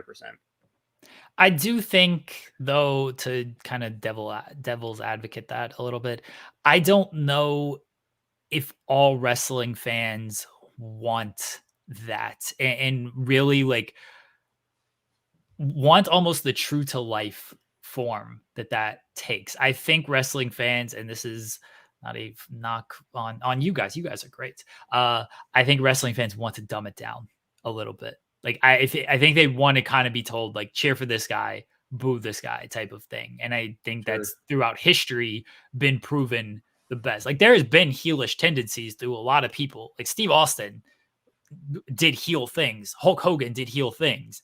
But at the end of the day, you knew this was the pure babyface when it came to Austin and Hogan. Because they were feuding with people who are more evil than them. Right. Blackpool Combat Club and Orange Cassidy and Chaos, neither is really more evil than the other. It's just two groups that don't get along type of thing. So right. I think that's where I can understand where wrestling fans might just be like, no, just like tell me who's good and tell me who's bad type of thing. Yeah. For the overall audience. No, I understand what you're saying. Smart. Yeah. For sure. Right. WWE Spotlight. I need to finish the story. In the WWE, the story never finishes. One story that may or may not be finished. Becky Lynch in NXT. Her NXT women's title run ended this past Tuesday. She lost to Lyra Valkyria in the main event of Halloween Havoc. And Lyra is the new NXT champion. Jade Cargill was watching on. Seems like she might be the next challenger in line here. But were you surprised by this ending, Jensen? No, I was very surprised by it. It seems kind of strange. Like, you would think if Becky's going to go to NXT and be the champion there and like bring that kind of like buzz, to that brand and her star power and everything, and for her to be clearly in this like feud and like upcoming feud and stuff with Jade, you'd figure that like Jade would probably be the one to beat her for that, right? Or like maybe I guess maybe they're trying to make this happen more so on like Raw or SmackDown than on NXT. I'm not sure. It's kind of confusing. I think Valkyria is very talented. I liked her. Her I can't remember her name in NXT UK. It was like Anafe Valkyrie or something like that. She was good in NXT UK when I covered her there too. And it's interesting to see that like now kind of on top in NXT, it's former UK wrestlers. It's her and Dragunov are like the two main champions with that company. And, with, I guess the NXT Europe will eventually rebrand like next year. We'll see how that all goes or what that looks like. But like, to answer your question, I was definitely surprised. I didn't expect her to beat Becky Lynch on NXT television for that championship. I figured if anything, it would be Jade to beat her in NXT, or Jade would beat her for that title like on Raw or SmackDown. And then bring it back to NXT and defend it there for a little bit while like people kept becoming more familiar with her or something. But I'm obviously very interested in what Jade's doing. I love how much attention she's getting and how big of a star they're making her seem. They brought out a throne for her to sit on. Very symbolic there. So I thought it was a good match though. I did not expect the finish though, or the result. Becky clearly went to NXT to do some business, and she did in her run there. She got good matches with Tiffany Stratton. She faced Indy. You know, that was a Raw match. She faced Tegan Knox. Everything, like, she worked with some of the younger talent because she knows that's, look, you got to put over some young talent. And she went in there with Lyra, another Irish lass, I guess. And she put her over. She got pinned clean. You know, that was what everybody was worried about when it came to Becky, is, were we going to get a Charlotte situation when Charlotte went down there and then didn't actually, she lost in a triple threat, but she didn't get pinned, type of thing. Becky went in there and she went in there to do business. She wanted to put people over, and she put people over even by beating them, by giving them the opportunity and having good matches with them and making them look strong. And she really put Lyra over by losing to her. Now, how they follow up, is Lyra just a transition into Jade? I don't know. We will see on that one. I think there are a few directions you can go with Jade. Joel and I talked at length about it yesterday, so I'm not going to go into that. And I'm sure we'll talk more about Jade in the future, because I don't know when her actual in-ring debut, or, you know, just debut, is going to happen. We don't even know what brand she's on. Right now, it looks like NXT based on the presentation on Tuesday night. Right. No, but I'm with you. Like, we'll talk way more about Jade in the coming weeks when she's got more kind of cooking. But congratulations to Lyra Valkyria for beating Becky Lynch. That's a humongous win for her. So congratulations. Then the other WWE spotlight, Lexis King, the former Brian Pillman Jr., made his debut on Halloween Havoc. He said he was going to distance himself from his father, and then he dressed just like his father and kind of had some similar mannerisms and everything. You know, the start of his story here for Lexis King. What did you make of his debut matchup at Halloween Havoc? Yeah, I felt kind of the same way. He beat Dante Chen, who's a guy who I cover pretty often on the Weekender because I cover NXT Level Up. So I've actually seen the progression of Chen over the last couple of years. He's gotten a lot better. And I thought he did a good job selling for not Pillman Jr. for Lexis King. And it is kind of weird. I don't know if cringy is the right word, because this is what I think they're going for to an extent. But what I mean by this is, like, they just keep talking about how he's like trying to disown his dad, but like they keep talking about Brian Pillman. So it's like, how you don't want me thinking about Brian Pillman. You want me thinking about him being a different person, but you keep talking about Brian Pillman. He looks exactly like Brian Pillman. And obviously I knew him from MLW as Brian Pillman. I knew him in AEW as Brian Pillman Jr. So like, but it's also like, clearly the story is like, he's going to be a heel because he is disowning his father, and the fans like his father. Seems to be like kind of the character too. I thought he looked fine in the ring, though, by the way. Like, he looked like a bigger star in one match in NXT than he did his entire AEW run as like part of the Varsity Blondes or whatever. But so like, I like his look. You know, I thought the presentation was fine. The finisher looked pretty brutal, but like, you know, he'll probably have to. I'm not a big fan of moves that require like the ring, like, you know, like I like having those moves, but I don't like having those as finishers usually because you can't hit those from anywhere. But regardless, I thought the debut was fine. I legitimately think he came across like a bigger star in one night than he had in his entire AEW run up to this point. Yeah, I think he's gonna have to change up the finish. This is my knock on Waller too. I'm very high on Grayson Waller, but that finish where he basically rolls out of the ring just to roll back into the ring, like what are we doing right here? Type of thing. It's the Orton draping DDT setup, but it's a neck breaker instead of a DDT. You know, Orton uses the move, but he uses it as a trademark move, not a finish. So the RKO is something you hit out of nowhere. Exactly. Yeah, he might need to change up that finish down the line.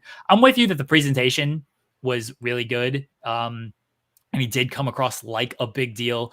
The match was what it was. The stuff of like this. I don't want any association with my father. He's dead, but also let me talk about my father a whole lot. Constantly. Even in the entrance, he was like, I'm not Pillman anymore. It's like, okay, we know, dude. We know. Yeah. We get it. AEW did only use him as an enhancement. AEW didn't, outside of that thing with MJF, which wasn't good. The match wasn't good, and MJF just completely buried him because he brought up family history and everything. Yeah, they didn't present him like a star. So that's why, again, WWE in one night did do better in presenting him like a star because they have more invested in him than clearly AEW did. And that's just two different companies going two different directions with different people. That's fine. That's wrestling. Yeah, I thought the presentation was good. We'll see how he does moving forward, because I don't think you could play this "I'm not my father, let's talk about my father" card for too long before it's already kind of wearing old. And that was his first match. Let's see like when he gets into an actual program with stuff, like what's the material then, and when he works a little bit of a longer match. Like, this is a short match, it's fine for what it was. I've never been like super high on Pillman Jr.'s in-ring work, and now if he's going to have to work a little bit longer and he's going to be in higher profile programs, he's going to have to work sort of longer matches there. And we'll see if he's improved in that department or not. I will say this was the worst time he could have left AEW, considering Christian would have so much material with him right now. Anyway, we got to move on to our last spotlight. I mean, that's not good though. He's going to go out there, Christian's going to bury him, and then he's going to lose to Christian. It's the MJF feud all over again. Or he might have to join up with Christian like Nick Wayne did. He needs a father figure. Maybe be better. Yeah. Yeah. I like Christian just collecting the children. Me too. That's what I'm getting at. Yeah, exactly. I actually really like that. He should go. We're gonna find out Luchasaurus's dad was a extinct dinosaur. Yeah, he was part of the meteor strike. Yeah, exactly. All right. I'm gonna give a big motherfucking shout out. What were the indie spot? Oh, Brogan Finlay. Lost my train of thought there. Brogan Finlay, he said he was kind of finishing up at Action. He said he wrestled his last match for Action this past weekend against Rico Gonzalez, right? Yep, Rico Gonzalez, yep. I was trying to do this off the top of my head. Against Rico Gonzalez. And then, Cass, our proud Cass from Body Slam, said that Brogan is signing with WWE, joined the Performance Center in January after finishing up the rest of indie dates. And I know you followed Brogan for a while. It's Finlay's son. Thoughts on him being WWE bound? Yeah, I mean, it was a matter of like when and not if, and not even just for WWE, just for like him being on signed to one of these companies. It felt like he got on my radar maybe like 2.5 years or so ago, I want to say, because it was like, I want to say it was Mose, our buddy, Jumpin' John Mosley, commentator for GCW, Action Wrestling, all over the place, KOBK, promoter. He mentioned to me, he was like, yo, Finlay's got another son, and like he just started wrestling, and you got to see this. And I literally saw, it was Brogan's like third match ever. And I was like, oh yeah, this isn't going to last long on the indies. Like, because once you saw the talent there and you knew he was like a teenager and you knew he's Finlay's son, Dave Finlay's brother, and all, and you're just like, he's going to have like the fast track to like have an opportunity if he's any good. And he was really good immediately. I had a great send-off match with Rico Gonzalez. Rico beat him on his way out. Rico's got a lot of momentum right now. And Brogan, he grabbed the microphone after the match and said, he was finishing up with Action Wrestling. It was really like one of his home base companies. And shout out to Cass for getting it out there that the rumor is that Brogan's gonna be heading to the PC, and that he's been offered a deal with the WWE. Don't know if he's signed or not, but apparently the offer's out there. Fit was at Action Wrestling after the match. You could see Brogan hug Fit on his way out. So Fit was there in the crowd to witness this too. Brogan's got so much potential, and it makes sense that they would be interested in him so quick, because obviously with the history with Fit and the ends he would have with that. Now, that's not to say he's just going to be like an immediate success. Like, sometimes it's a harder battle for those guys, because like they're going to have to live up to the Finlay name, and there's going to be really high expectations. And he's getting signed really young, and he's leapfrogging a lot of people who have put in a lot more years than he has in getting this opportunity. So there's a lot of stuff, like there's only going to be a lot of pressure on Brogan, I think, but I think he's going to live up to the pressure, and I think he's going to become a really big star in the WWE system. It'll probably take a little while because he's very young, and they're going to probably want to teach him a lot and have him put on size and stuff like that. But long term, I think Brogan Finlay is going to be a big star, and he's somebody y'all should check out his match catalog. It's all over like IWTV and stuff. Like just just search anything that has to do with Brogan Finlay. Check out. He's a part of that Brat Pack group. It's like the young kids like him, Billy Stark, Starboy Charlie, Nick Wayne. Like he's in that group. And yeah, he's going to be, congratulations. If he is heading to WWE, I mean, it's not surprising at all that he would be going to WWE so quickly. So I know you've been very high on him. We've had, we have a lot of people from that scene on this show, and Jensen is always one to bring up Brogan. And so go back and listen to the Bobby Flacco interview, especially if you listen to the Bobby Flacco interview, because the two of them grew up together. So he has a lot of stuff to say about Brogan. Yeah. Now we'll never get Brogan on this show, unfortunately. Yeah, probably not. Damn. The other indie spotlight is Leon Slater winning the British J Cup. Leon Slater's having some big breakout matches here. He was in the GCW stuff not too long ago, and seems like he's primed for. He's going to be working the Impact tapings coming up here as part of their UK tour. So like he's primed for kind of a big end of 2023 going into 2024. Yeah, I didn't even know he was going to be a part of Impact soon. That's awesome. Good for him. He's going to fit in great anywhere he's at. For people who don't know about Leon Slater, you may not know him by name, but you've probably seen clips of his Swanton 450 on social media. Fantastic move. And just to put it out there, the British J Cup, since it's been around since 2017, the winners of this tournament year after year, Jushin Liger, El Phantasmo, Michael Oku, Speedball, Robbie X, and now Leon Slater. So, I mean, that's like super high company to be a part of. So big victory for Slater to win the tournament. He had to beat Will Craven in the opening match. And then the finals was a 4-way eliminator where he outlasted Harrison Bennett, Mascara Dorada, and Wild Boar to win the British J Cup. So, Plain and Simple Geek says, best part of the show highlighting the indies. Man, I wish we had more time to highlight the indies. We were on this time crunch and we usually talk about it last. We'll get more in. I'll make it we interview a lot of indie wrestlers. So that's a lot of our biggest indie highlight is you'll get, you're about to get like an hour or so with Aaron Mercer, who is a big time indie wrestler. We talk a lot about the indies with them, but trust me, I love talking the indies. And if you like the indies, check out the Fightful Select Weekender podcast every Sunday, sometimes Mondays over on FightfulSelect.com. I talk to indies over there every week. But huge shout out to Leon Slater. Super, super talented. Another one of those guys, really young. He's like right around probably 20 years old, only going to keep getting better. And the more he can wrestle in the States, the better. Also, you just get more exposure. He's already become a huge deal, over in the UK and everything. But like, he's gotten some shots with like GCW and stuff, and like just the more eyes we can get on him, and a lot of people are going to become fans of his if he's getting some shots in TNA. So like, yeah, big Leon Slater fan, a ton of upside on that kid for sure. Definitely. Again, I don't know if he's going to be. He's part of the Impact like tour. I don't know if he's going to be on like Impact TV.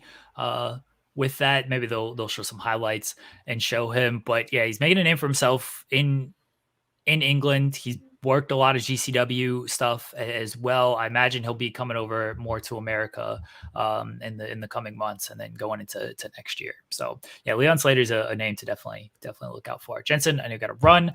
Let everybody know where they can find you at. Yes, go clock in for the shoot job. Y'all can find me on Twitter at Fight Talk, or X at Fight Talk _. Use code Fight Talk on independentwrestling.tv.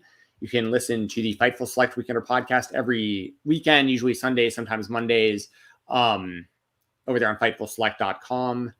And please hit the like button, the subscribe button, all that stuff here on this channel for this video. We appreciate that. And I hope y'all enjoy this interview you're about to hear with Aaron Mercer, great pro wrestler.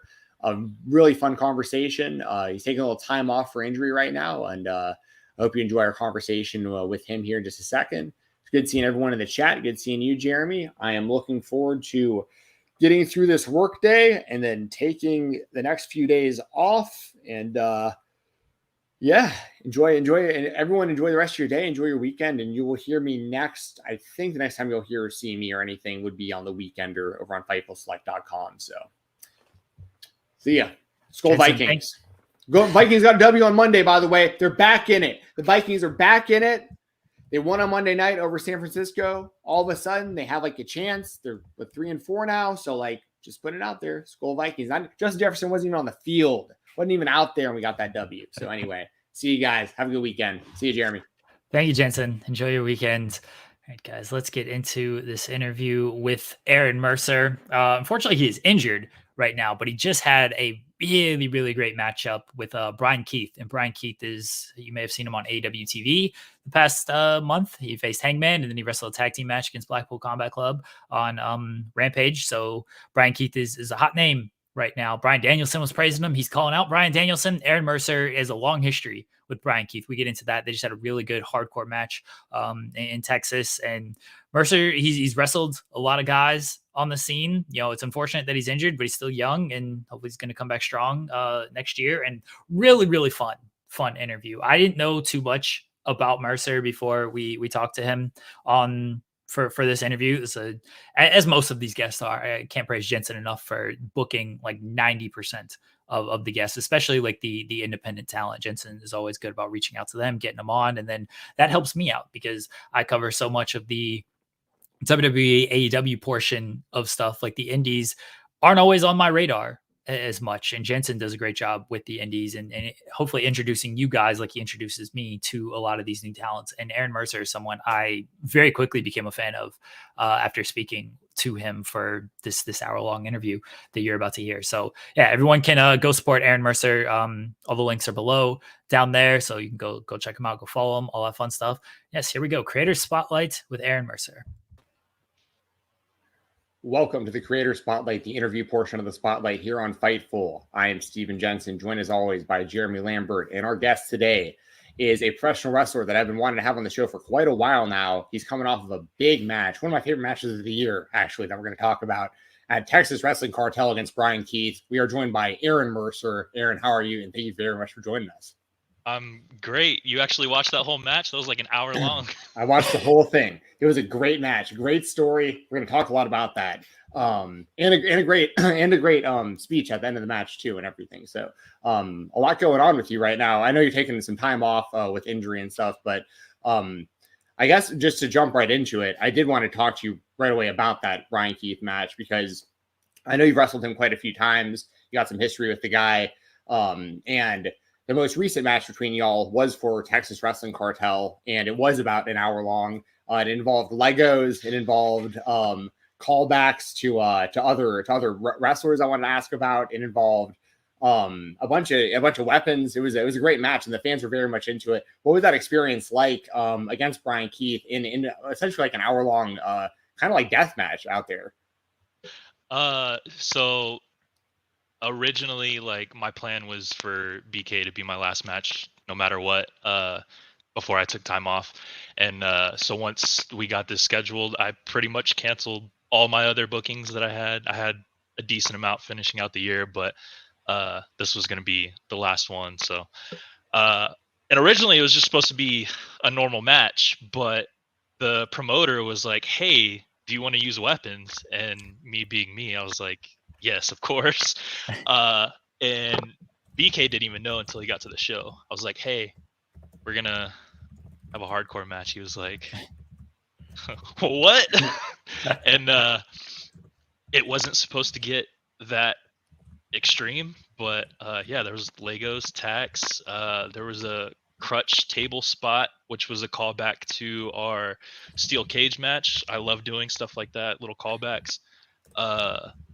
There was some tables. I finally hit my first swanton after missing 40 in a row or whatever. Got power bombed onto the floor through a table that didn't do anything. Yeah, it was fun. I apologized to the promoter during the match and after the match because that's a very nice venue and we destroyed it. I think I bled on the floor. Yeah, it was a lot of fun. Yeah, it was one of those things where, like, I would also, I guess, really classify it more as like a hardcore match, but it did get pretty violent. Like and I don't know if the crowd was expecting it or not, but like they were very into it. Like, and I was into it while I was watching it. You mentioned the swanton. I was going to ask you about that. Like, you went up a ladder. You basically called out for Jeff Hardy, and then you hit it. I mean, so obviously, how did that feel to hit that? I know you said you tried a whole bunch of times, and then also. Just, I guess, thoughts on Jeff Hardy, like as a fan, because obviously that's like a tribute to him if you're doing moves like that. Yeah, I don't know. I've always considered the Swanton my Ric Flair top rope bump, if you will. He goes up top every time and never hits it. So that's been kind of my thing. Like, I've attempted it legit maybe like 30 something times and I've never hit it. And I was like, well, if this is going to be my last match, I have to hit it. So, yeah, luckily I did. So, I've always liked Jeff Hardy. I mean, he's not like a favorite wrestler of mine, but he's always been a super cool, does the little, Yeah, for sure. But there was I don't know if you saw the package pile driver on the chairs. Yep. That was a shout out to Kevin Steen, of course. I'm a huge Ring of Honor mark. So anytime I also did the little Samoa Joe walk away. Yep. Did a Bray Wyatt tribute. You hit Sister Abigail and did like the upside down whatever you call that, like upside down spider did, walk thing. BK did the Undertaker sit up and I hit the Bray Wyatt. Yeah. I had to do that too. That was pretty fresh. That was like a couple weeks later. So I mean, I had to get that in there. He's been one of my favorite like characters ever. So sure. There was an attitude adjustment, if you want to call it that, on the referee into the Legos. That was unexpected. No, that was in the thumbtacks. Oh, it was. Yeah. Well, actually, I guess it was kind of a little bit of everything at that point. Yeah, 100%. It was just a bunch of stuff in the center of the ring. BK poked me in the eye. I thought he was right next to me. I scooped and went for it. Whoops! It was the ref. Oh well. That was awesome. With the Legos, I've seen those implemented in wrestling occasionally, and it's some people might see that and think it's kind of funny, but like everyone at one point in their life has like stepped on a Lego, and like the pain in that. If you want to speak at all on just like the legitimacy of using Legos in like hardcore like wrestling. I mean, you said it. If you ever step on a Lego, just imagine that like 50 times in your back, like. Plus, you're getting forcefully slammed on it. You're not just like, a little step on it. I would say they hurt just as much as thumbtacks. They're pretty painful, especially if you're jumping from 8 feet in the air or whatever and landing on them. That was another callback too. Me and PCO had a match and we used Legos and he choke slammed me on them, and so that was another callback. I love doing callbacks. That was I mean, there was a lot of callbacks in that match. I really enjoyed it. And then like after the match, you give the speech and basically tell the fans that you're going to be going away, take some time off for injury. And there was some stuff that happened after the match as well, where you got some more into what sent the fans home happy. But I mean, it was a very emotional speech, man. Like as a fan, just like watching it, I was I'm really like rooting for you to come back. I don't know if you can kind of speak to kind of like the road to recovery and kind of the injury and kind of like where things are at right now with your time off. So in my left knee, for sure, it's a torn ACL meniscus. I know that because 4 years ago, I tore my ACL, MCL, and meniscus. And then the MCL heals on its own depending on certain things, but so that healed, and then I was set to get surgery on my ACL and meniscus, and then COVID hit, so they pushed elective surgeries back and eventually it got far enough away where I was just I'm gonna rehab and just come back, and so I've been wrestling on that for the past 3 years. And then my right one was the same thing, ACL meniscus. When I was 19, I was playing basketball in college and came home for the summer and blew it out. And so they fixed that one. And when I went to go get my left one looked at, they were like, your right one's loose, so it's probably going to go at any time. So I was like, oh, that's great. And wouldn't you know it, I was playing in a basketball tournament or league or whatever at the beginning of the year, and I felt it pop. It didn't buckle like most knee injuries do, but I felt it pop. So I haven't got it looked at yet. I'm hoping it's just something minor, like just meniscus or something, because it doesn't act like my other one. But yeah, in January I'm gonna get new MRIs and all that. And one of my buddy's girlfriend is a doctor, so she was like, "You're gonna have to get each one done individually." So depending on what's wrong with my right one will determine how long I'm going to be out, because the left one is going to be 6 to 9 months for sure. So I don't know. We'll see.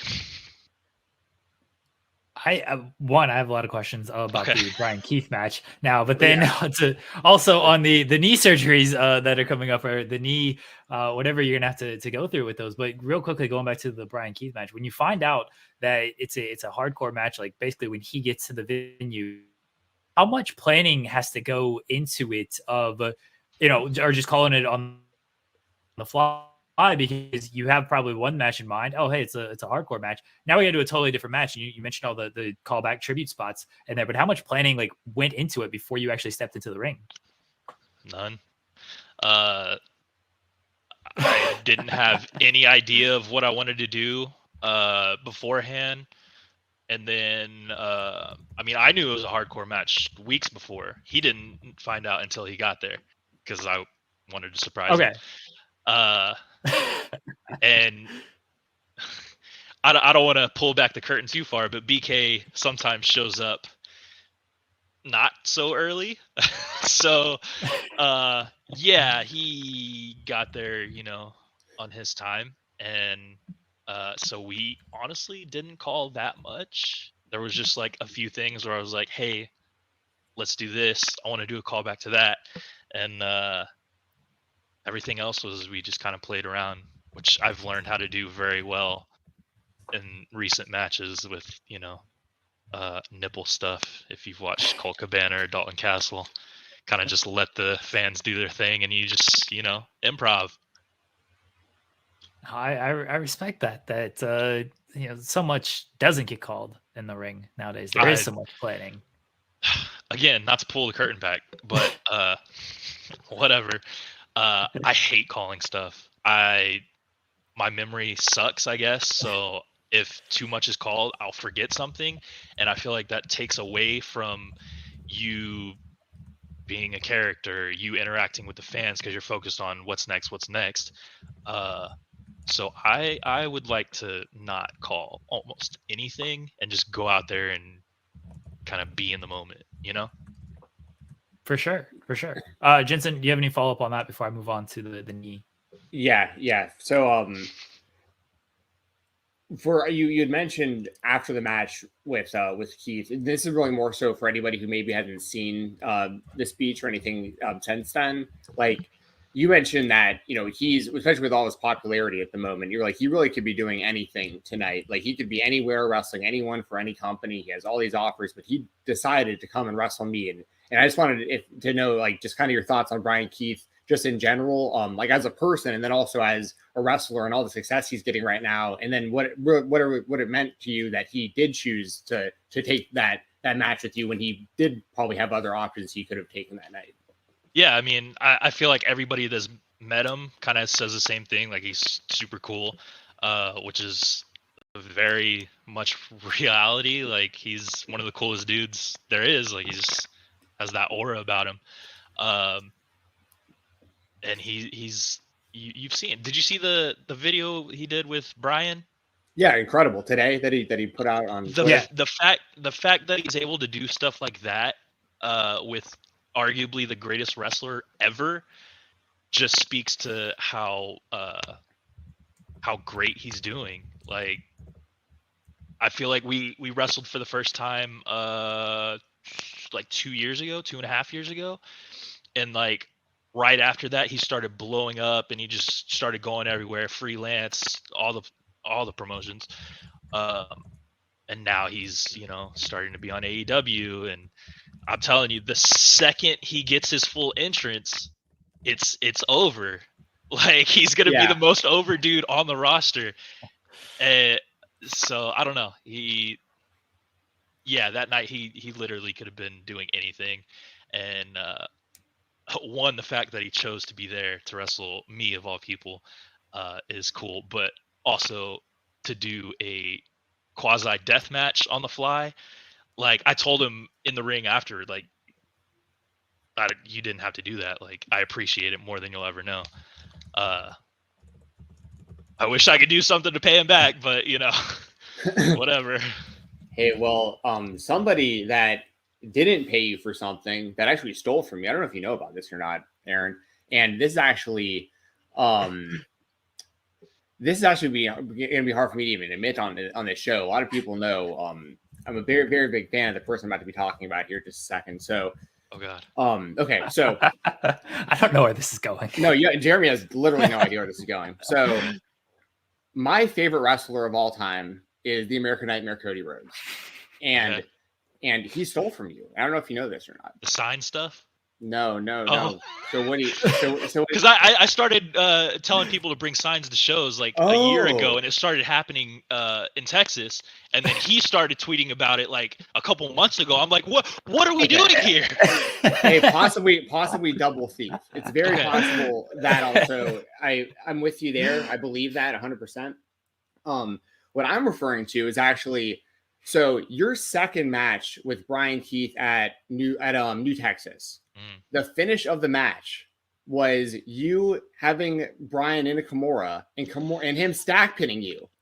Yeah, it's the exact finish they used with Brock in the first Brock and Cody match. The exact finish, and I saw and I noticed it when it happened. Dude, I watched that live and it didn't even click for me. So. Props to you for noticing that. Yeah. What the hell, Cody? I helped him with his AEW signing one time. Like, his line was all long. I was like, come on, man. No, he's cool. He's like one of the nicest wrestlers I've met. He's really cool. That's cool. That's good to know. Like he can steal anything. But I just want to throw that out there. People will like that. I call Cody out on that. But I thought it was funny because I noticed that and I was like. That's that finish because I'm a very big like MMA fan and stuff like that. So I really take notice when people implement that, especially into finishes, especially into like really realistic finishes, like the idea of somebody holding onto a submission hold and the opponent just stack pinning them like a amateur wrestling move. And I don't know, so it definitely stuck out to me. So there you go. You added even more to Brock versus Cody there. I'm glad I could help. Yeah, they definitely need it. Yeah, right. Yeah. That's another thing I like about you, by the way. I like that even when like you're giving like an emotional speech, you're like, I'm nobody. Like nobody should even care about what I'm saying right now. I'm very self-deprecating. Okay, so there was a fan in the crowd and she was like, stop saying that about yourself. I'm like, okay, like I don't hate myself. I'm just self-deprecating. Like, it's okay. I respect that. So I respect that so much. Very relatable. Do you think Bryan Keith took the match and was willing to go an hour hardcore match because you look a little bit like Bryan Danielson? And he's like, you know what? I'm just going to beat up this dude like he's Bryan Danielson. There was a couple of people that messaged me afterwards and they were like, they sent me a picture of Bryan's hair and they were like, he stole your hair. Cause I had the braids and I was like, no, I stole it from him. No, it didn't even feel like that. Well, I mean, it was technically only like 30 something minutes because entrances at the beginning and then some playful stuff and then the back half or whatever. So really we only wrestled for like 37 or something like that. But we were out there for, an hour. I don't know. I think BK just likes a challenge, loves to go. I'm the same way. And it didn't feel that long. I guess whenever you're having fun and getting beat up, it kind of flies by. That's a wild way to have fun, by the way. Bleeding all over the place with Legos and tacks stuck in you. Yeah, you guys are nuts. But it's very entertaining. As a fan, I very much appreciate it. I mean, like I said, it was legitimately one of my favorite matches of this whole year so far. I really, really enjoyed it. So thank you. I'm glad you sent it to me. Like, or I don't know if you tagged me. I think you tagged me in it or something. Yeah. And I am a big Bryan Keith guy. It's funny that you caught. I mean, I tweet about the guy, so like I thought it was great that you sent that over, and I was like, because Bryan Keith's blowing up right now also, and I was like, dude, we got to get you on the show. This is perfect timing for this. So, I had to take advantage of his popularity, No, you've been on my radar for quite a while. I've followed you for quite a while. I mean, yeah. So anyway, go ahead, Jeremy. Jensen knows everybody and everything about the indie scene, and that's why I appreciate him as a co-host. When it comes to the knee, how are you kind of, I guess, one, how did you wrestle on it for that long and just like, yeah, sure, I'm just gonna go out and do these matches, it'll be fine. If something happens, and something happens. And then two, like, how are you kind of mentally preparing for this break?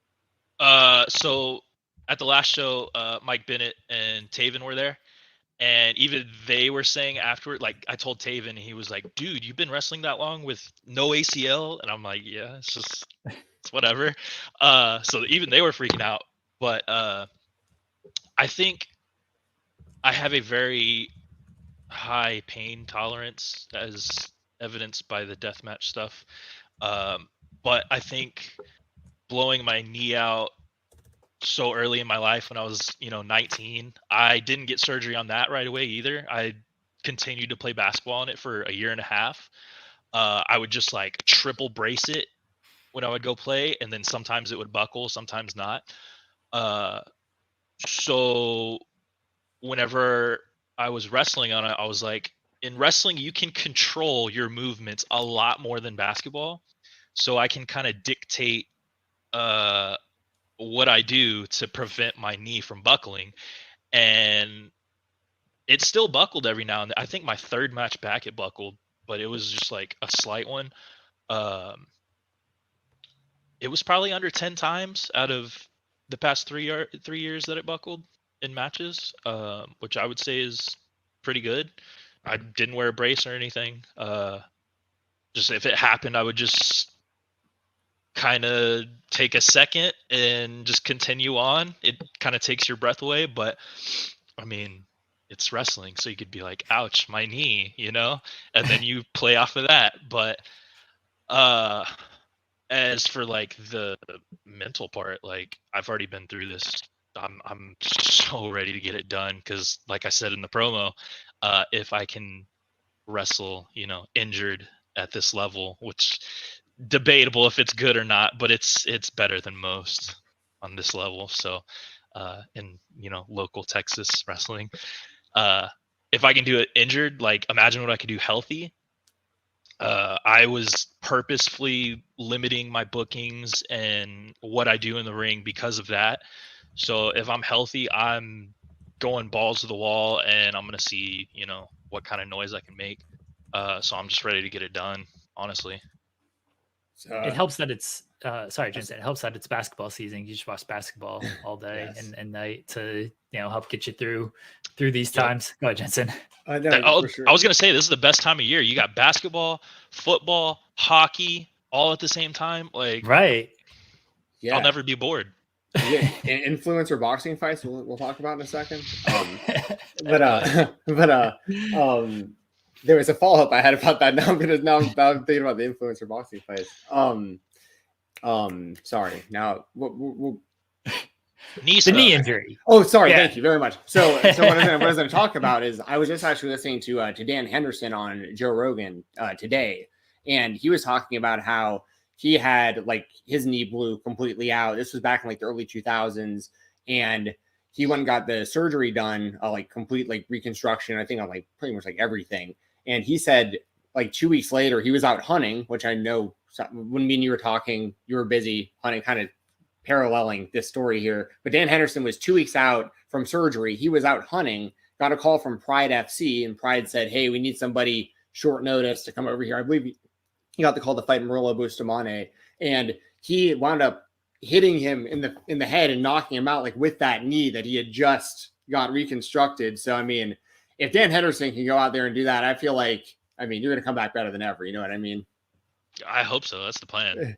Do you have any like favorite MMA fighters? Now that I'm like thinking about Dan Henderson and like and all that stuff, because I know you're a big fan, obviously. So I feel like it's such a casual pick, but I'm so big on Sugar Sean right now. He's so entertaining. He's so good. I feel like a lot of people were kind of underrating him, but his striking is just, it's top tier. I was always like a big Connor guy, but lately he's kind of, he doesn't fight anymore at this point. That too. I was kind of I was always a Chael Sonnen dude, just because he talks and he talks well. Also, he never lost a round. Yeah, undefeated, undisputed. I mean, people, all the casuals don't understand that, like, the way that a fight works is if you tap out and, like, during one round, you just lose that round. That's it. Yeah. That's it. You don't lose the fight. Yeah. So Anderson Silva versus Chael Sonnen won. Like, I mean, Anderson lost almost that entire fight. So I get it. Chael's never lost a round. The Diaz brothers have also never lost. They've just run out of time. They've never actually lost a fight. They've just run out of time. Very fair. Yeah, it's always been guys like that, like kind of showy guys, like even Masvidal recently. I was into him because sends people to the shadow realm. That's cool. 3-piece in a soda, 2-piece in a soda, whatever. Just guys like that. I've always been into just people that can talk and back it up. Yeah, I'm a fan of everyone you mentioned. What else are you doing in your time off? You mentioned, like, when we were talking that you've been doing some hunting. I technically wasn't hunting. For my job, I take care of somebody that has muscle dystrophy, so he can't really do anything. So we have to do it for him. And I work Tuesday, Wednesday, Thursday. So whenever we go out to the ranch to have him hunt, I have to go with them. I'm not a huge hunter, but like it's part of my job. I have to go with them. Sure. So it's just kind of cool to go out in the middle of nowhere and enjoy being away from everything. But yeah, I've only shot one deer in my life, and that was a few months ago. Sure. So, I'm actually not a big hunter myself. Like my dad's always been into it. It's never really been for me. I actually don't really eat meat that much, actually, even. But like I respect people. Like it's like people get really into it. I know there's people who love just being outside and that kind of stuff. Well, so that aside, I guess I got the wrong idea because I thought that's what you were doing last week. But what else are you doing in your time off outside of like that and watching basketball and sports and stuff? Losing a lot of money on sports gambling. Yeah, same. Doing that. Let's go. Okay. Lost about $500 this past weekend. Do you mind telling us on what? It's been a lot of hockey. It's I follow a bunch of people on Twitter and I'm like, oh, they know what they're talking about. So I'll be like, oh, shots on goal over 2.5. Okay. let me put $100 on that. Nope. So that I got some bets riding tonight. I got like Chris Paul over 7.5 assists. It might be okay. Yeah. I'm very interested in him on the Warriors. We'll see. And then of course a lot of football stuff.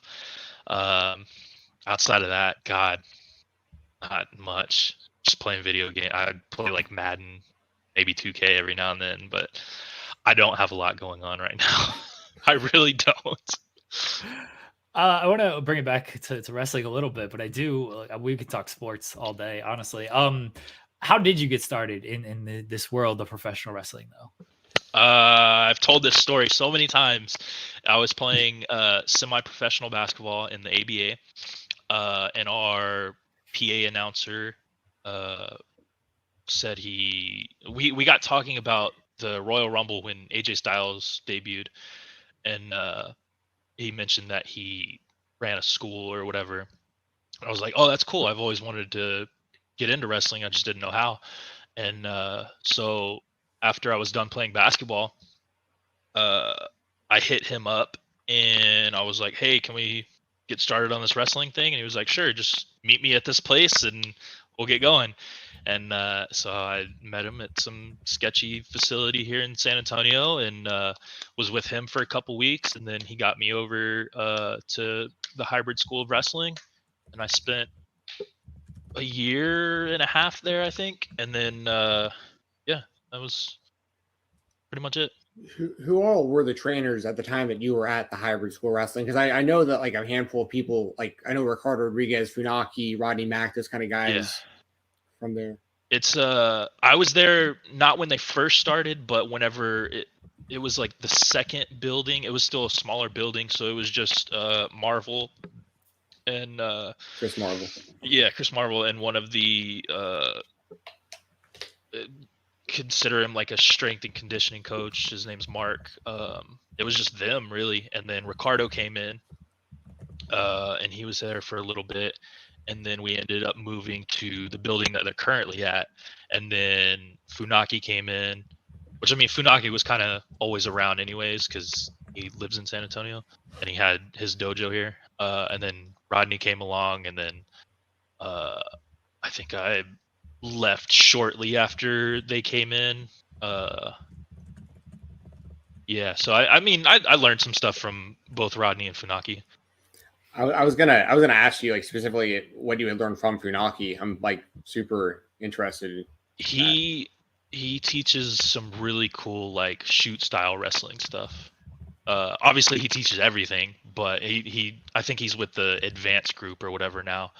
But yeah, like some of the stuff that he would show me and some of the other like upper whatever kids was like some cool shoot style stuff and just like some technique stuff, and he's criminally underrated all time. Like he knows what he's doing. I was always a big Kai fan. Him and Takuma Chinoku both. I was a big fan of growing up. It's big time. I'll never forget. Like I don't know if it like holds up well or not nowadays, but I always thought it was so funny when they would do like the mouth wouldn't match the words with the indeed, like those corny movies where it wouldn't sync right. Yeah. That's still like memorable to me. Like it worked. Like still talking about in 2023. I mean, yeah. Also, he would always show up to training in Packers gear, like just dripped out in Green Bay Packers gear. Big Aaron Rodgers fan. He always said he could walk on as third string quarterback. Oh, really? Okay. Yeah. I'm a big Vikings guy over here, but I respect being an NFL fan. I think he was just a Rodgers fan because I heard that he got rid of his Packers stuff and now he has Jet stuff. Oh, fair enough. Okay. I can get behind that. Hey, listen, I went from Brett Favre being my most hated athlete of all time to I am a Brett Favre fan after he came to Minnesota and played good for us for a short time. So yeah, makes sense. I get that. I said before, I'm a Kobe guy.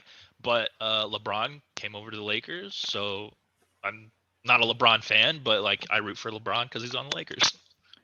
But see, that's rooting for a team. I can respect rooting for the team. Rooting for a player, not a fan of it. That's cowardly. Come on, man. Honestly. See, you become. I don't know if I could. I don't want to put words in your mouth, Aaron, but for me, with the sports betting, it kind of goes hand in hand. Like I didn't know who Mikal Bridges was until I started winning money off of him, and now I have a Mikal Bridges jersey. I wear it all the time. So I don't blame you. I mean, if he puts money in your pocket, like why wouldn't you support him? Mikal Bridges, LaMelo Ball. Yeah. I mean, you can't go wrong with Joe Kick. I know he's playing against your team right now, but that guy's unreal. I hate that guy. But it's unreal. Watch it. As you should. Yeah, he's the best player in the world. Like the things that he does is insane, and also his personality is hilarious. He doesn't even like basketball, I don't think. It's an inconvenience for him. There was an interviewer the other day that asked him if he did anything fun the past 2 days. He was like, no. I sit in my room and I watch Pokemon for 5 hours. I'm like, that's me. That's what we should all aspire to do. Right. He just wants to go back to his homeland and raise his horses. That's it. That's I saw a great tweet today as the game was going on. Like the Lakers plan on playing defense on Jokic by just telling him about the current horse races going on in Denmark. It's like they'll just have his attention the entire time. It's like, oh shit, tell me about this. Just lose the ball. They should probably do that because they're getting smacked right now. Oh, are they? It was like a 12-point game when we started this interview. So it reached like 20 at one point. Oh. Yeah. I picked the Nuggets to win the title last year, so I was feeling very good about that. In hockey, I'm an Avalanche fan, so kind of Colorado synergy there. I've never like sat down and been able to get a team. Like I just bet on it, and I'm just like, shoot it! I need more shots. Yes, that's a bad habit right there. Aaron, that's a bad habit. I'll do that like with baseball, and it's it's not great. Dude, but playoff hockey is amazing. Oh, it's the best. Yeah, it's so good. I'll sit and watch that for sure. Yeah, Lakers are only down 9 right now. We're good. By the way, everyone watching, we're not endorsing or gambling here on the show or telling you to go out and waste your money on these things. Bet responsibly. Absolutely gamble responsibly. But it is fun. I mean, if you're okay with losing a little bit of money here and there. or maybe winning a lot. I don't know. That's the fun of it, right? Yeah, sure. I'm getting excited. I don't know what that is, but sure. Yeah, right. All right. So speaking of money and making a lot of money, maybe for even no reason, kind of like gambling. Celebrity influencer fights. I know you're a watcher of these because I see you tweet about these also. I don't see a whole lot of people in our space that I recognize when people are watching some of this stuff. What are your thoughts on kind of like what you saw during the whole like Logan Paul, Dylan Dennis, KSI, Tommy Fury, kind of that whole Misfits show, guys, in general recently? I mean, I've watched pretty much all of like the Jake Paul and Logan Paul fights just because they're interesting. Like they know how to sell fights. This one with Dylan Dennis sucked. Dylan is the definition of a keyboard warrior. Can I cuss? Yeah, you can say whatever He you want, talked actually. all that shit for months, and he goes in there and he's like this for 6 rounds? He landed 9 punches. What are we doing? That was awful. That's like one of the times that I rooted for Logan because that was pathetic. Like in general, they're entertaining. Like I love seeing poor Ben Askren. I love seeing him go in there and he just gets clobbered, in round 1 or 2, whatever it was. Or Nate Diaz go in there and he throws slaps and boxing gloves. Like that's so entertaining. But when a dude like he just talks and talks and talks and then he just doesn't back it up. He doesn't fight. And he's still talking online. He's like, "Oh, you didn't knock me out." Bro. Yeah, and it's carrying over to the WWE now. I saw that last night on Raw. Logan cut a promo that included him talking about Dylan being cut from Bellator. So like now this is like bleeding into WWE somehow. It's all. I mean, and then Dylan also. I mean, he did more fighting after the fight ended. He swung and whiffed on a security guard. I mean, it's just such an embarrassment. He's a clown. Yeah, that's all I got.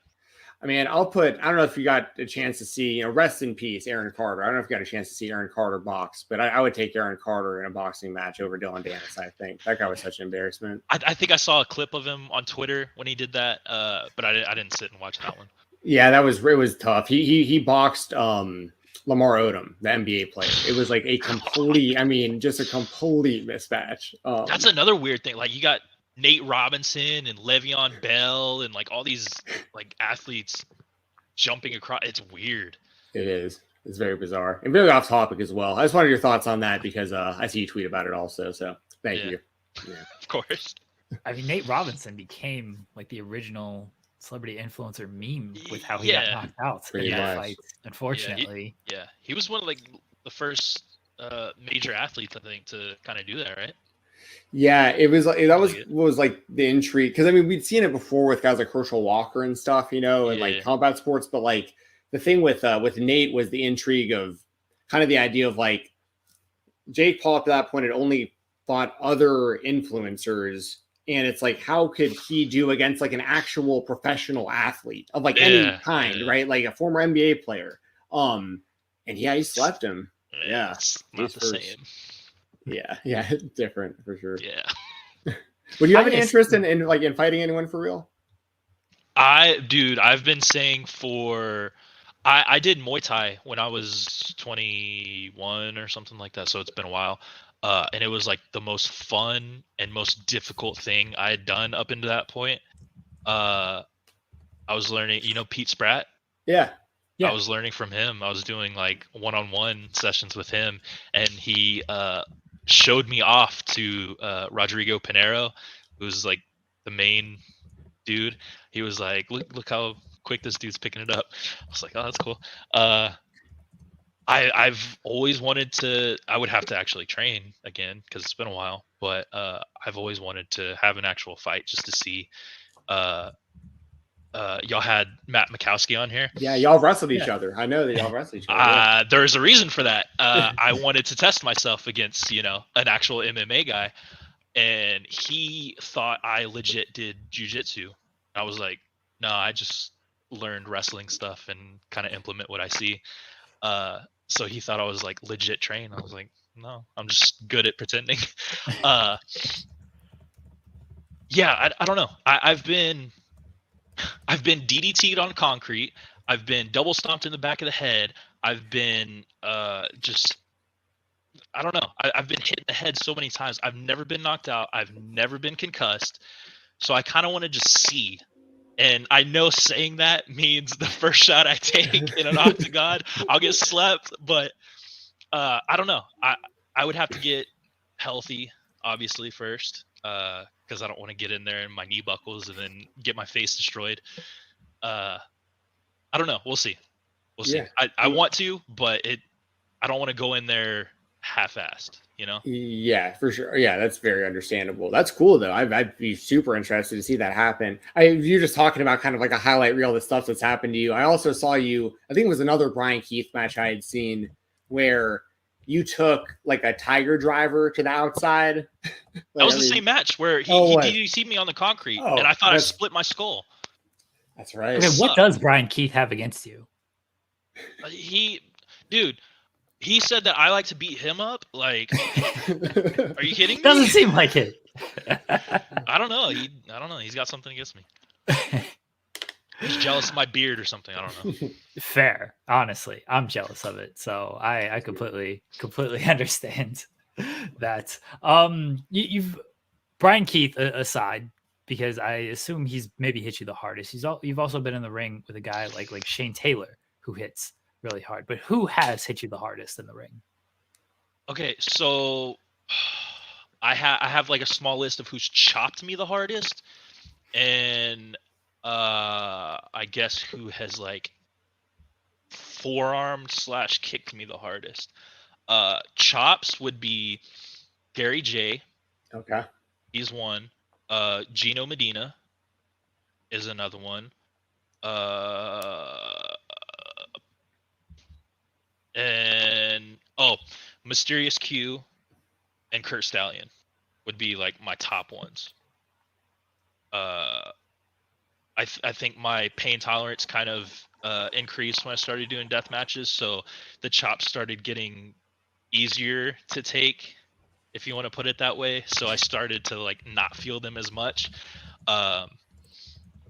Kevin Blackwood forearmed the shit out of me when we wrestled. We wrestled at this place called VIP in Dallas, Texas, and it wasn't recorded, so technically we haven't wrestled, I guess.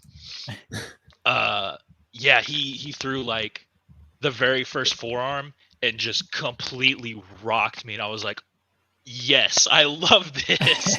So I brought it back and we started going. Yeah, I would say he forearmed me the hardest for sure. In this past one, BK kicked me very hard in the corner. He did a little running drop kick in the corner. I started laughing because it was so good. I'm weird. I don't know. I enjoy pain. That was a hell of a list, though. Gary J might have the hardest chop I've seen in person. Like, I've seen him live a few times. Sorry, what was that? He leaves marks. Yeah. Like, yeah. And his elbow, his finish is like an elbow to the head. I mean, that was like it takes people out. I mean, I love guys who can get like so credible to the point where like just anything with their elbow, you're like, that could be it. You know, I love that. Some type of strike, like a head kick. Yeah. I love that. I agree. I assume you've been asked about this person before, but if not, I'll bring it up now. Did you know there's a bull rider named Aaron Mercer? Of course I do. Did you know there's another wrestler up in New York? He's like a backyarder named Aaron Mercer. Is there? Okay. No, I didn't know about either of these other Aaron Mercers.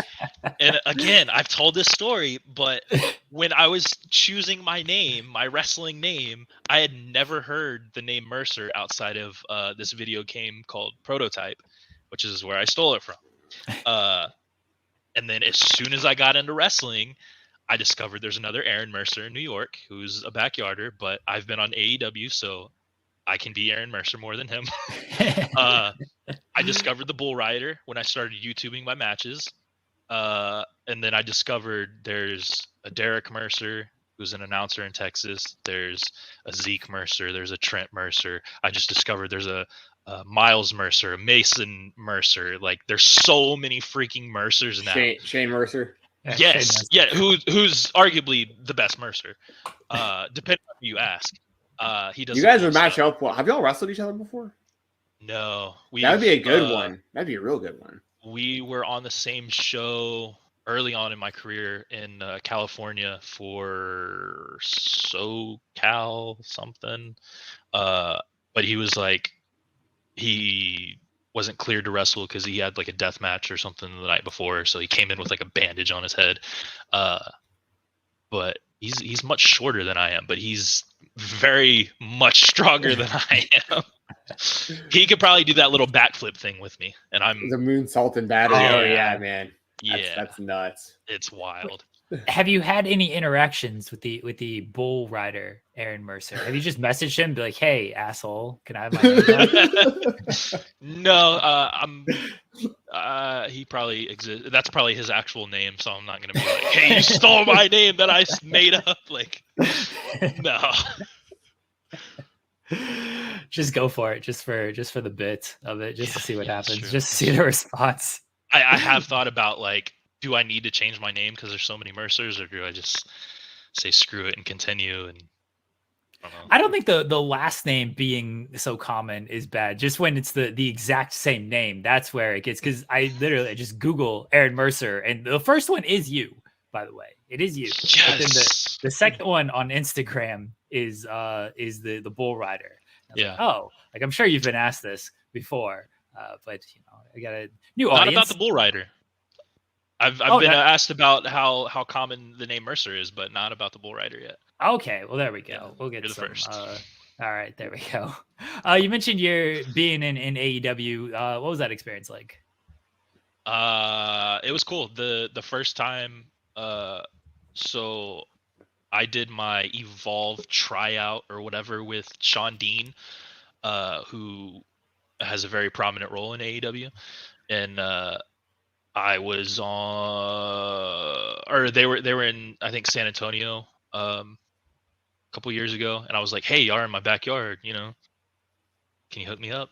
And he was like, "Yeah, we'll bring you in. It might not be anything, but we'll get you in." And on that one, I just sat in catering and ate food and enjoyed the show. There was crazy Texas talent. There was it was Moonshine Mantell, Fly Def, Chandler Hopkins, Will Allday. There was all these dudes just chilling back there in catering. Like, none of us got used. We were just all like sitting at the table, just enjoying the show. And then the next time they came, they were in some place outside of Dallas, and Sean hit me up, and he was like, "Hey, we're gonna bring you in again." I was like, "Sweet." Wasn't expecting to do anything.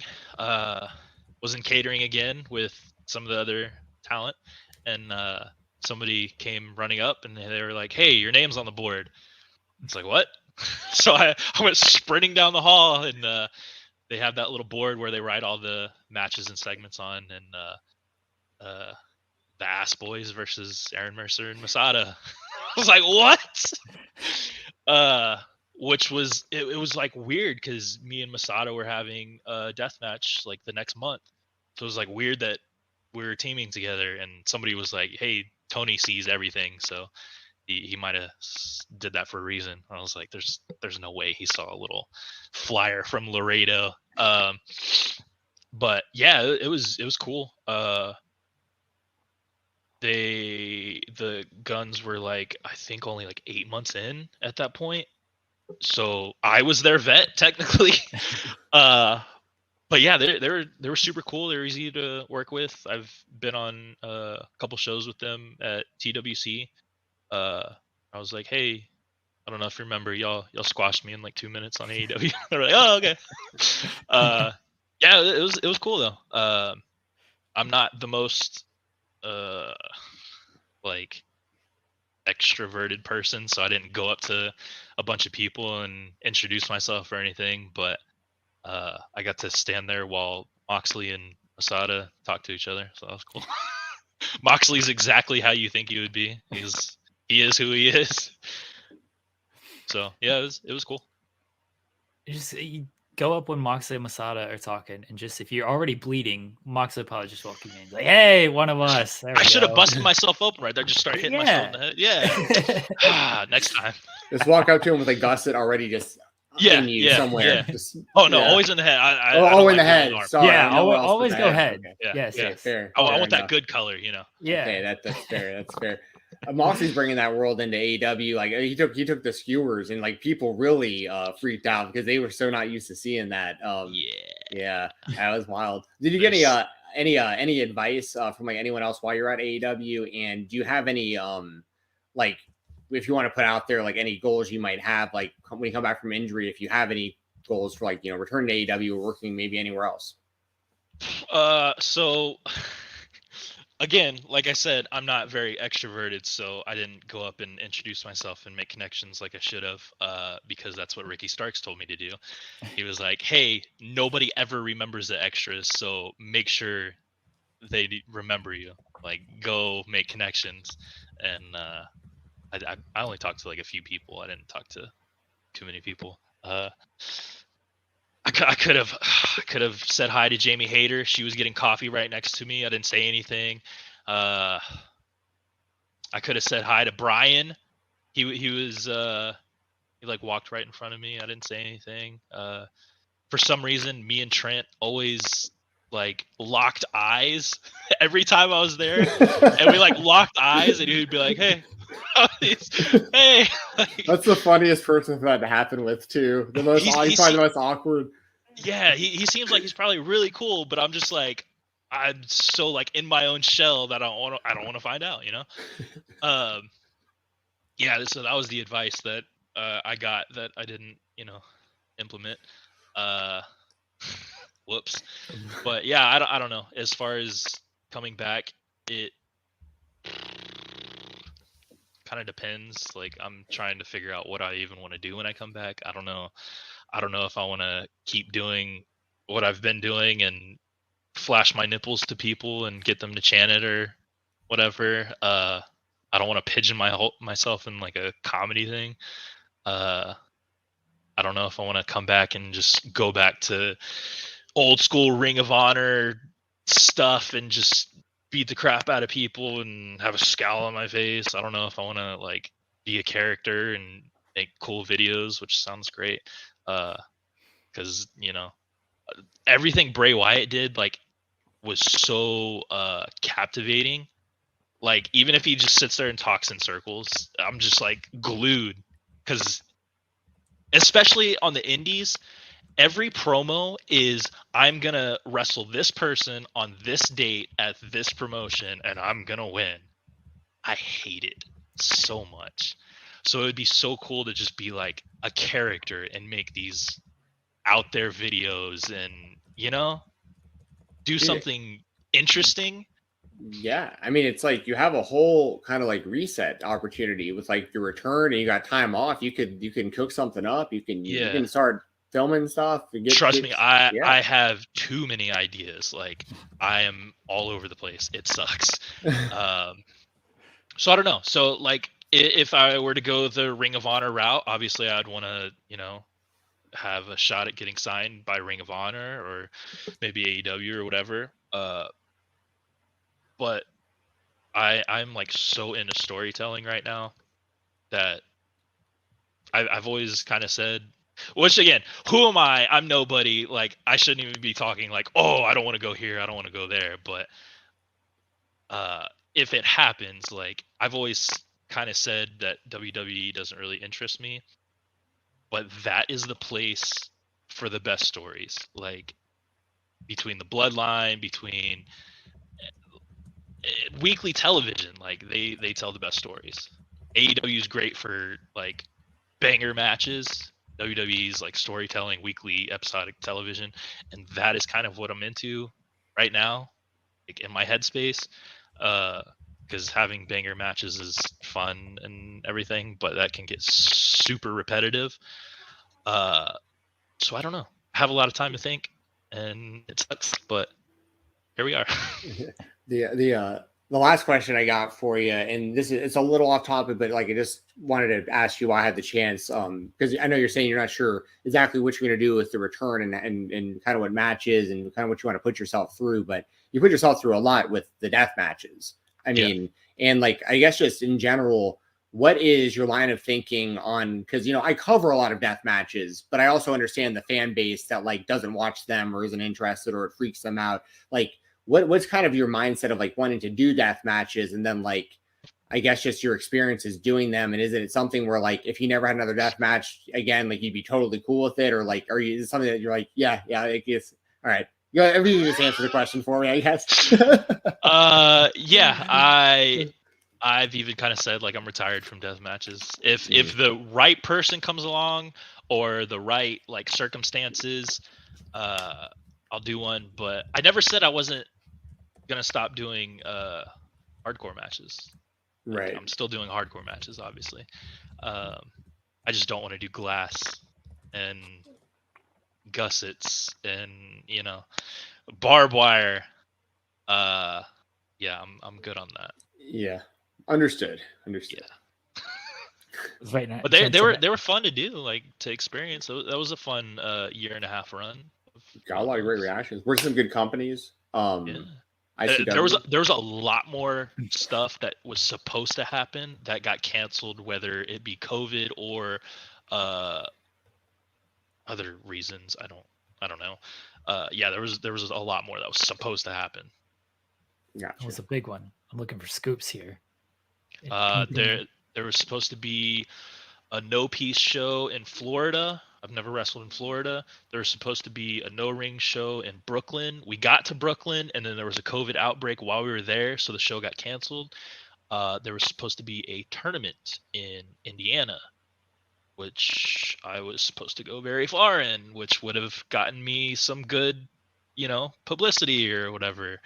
There's been a few things that I've fallen through. Our last one for you here that we ask everybody, and you kind of gave us a preview off air that I don't know if you even realized you did it, but the coolest thing in your room. Oh, it's not even these. So this is Thor. That's basically me. Here's a Dundee. Yes. Yeah. What is the Dundee for? Is it for anything specific? No, I think there's candy in it. Okay. I don't know if it was the tight ass award. Yeah. Like the actual, yeah. Yeah. I wish. No, there's like a World Market store that was just selling these. I think they're like Altoids or something. Cherry flavored candy. There you go. Oh, nice. So I was like, I need a Dundee. There's that balloon on the wall right there. What is this? So I had my son for the summer, and we went to another kid's birthday party, and so naturally my son brought back balloons, and he wanted me to hang that one on the wall. And so whenever he went back to his mom's, I asked him, what do you want me to do with that balloon? And he said, keep it there forever. So it's been there ever since. I respect that. I appreciate that. That's tremendous. As far as the coolest thing, I would say is what I just got today. Hold on, this is also for my kid, but he won't get it until Christmas. It's a giant Gengar. Nice. That's Pokemon. Yeah. Yes. Is that a Squishmallow? It is. Okay, we've had Jerry Padower, the chief brand officer of Jazzwares, on this show who makes those. I see those all the time now. Ever since he talked about those, I see those in the malls and they're those things are cool. They're huge. Yeah, very cool. Yeah, Jerry Padower will love. I'll clip this and send it to him. Like he will love seeing that there's more people representing Squishmallows here on the show. Nice. Yeah, I saw it at GameStop today. And Gengar is one of my son's favorite, and I couldn't remember if he had it or not, so I just got it just in case. And turns out he doesn't, so that'll be a cool present for him. Yeah.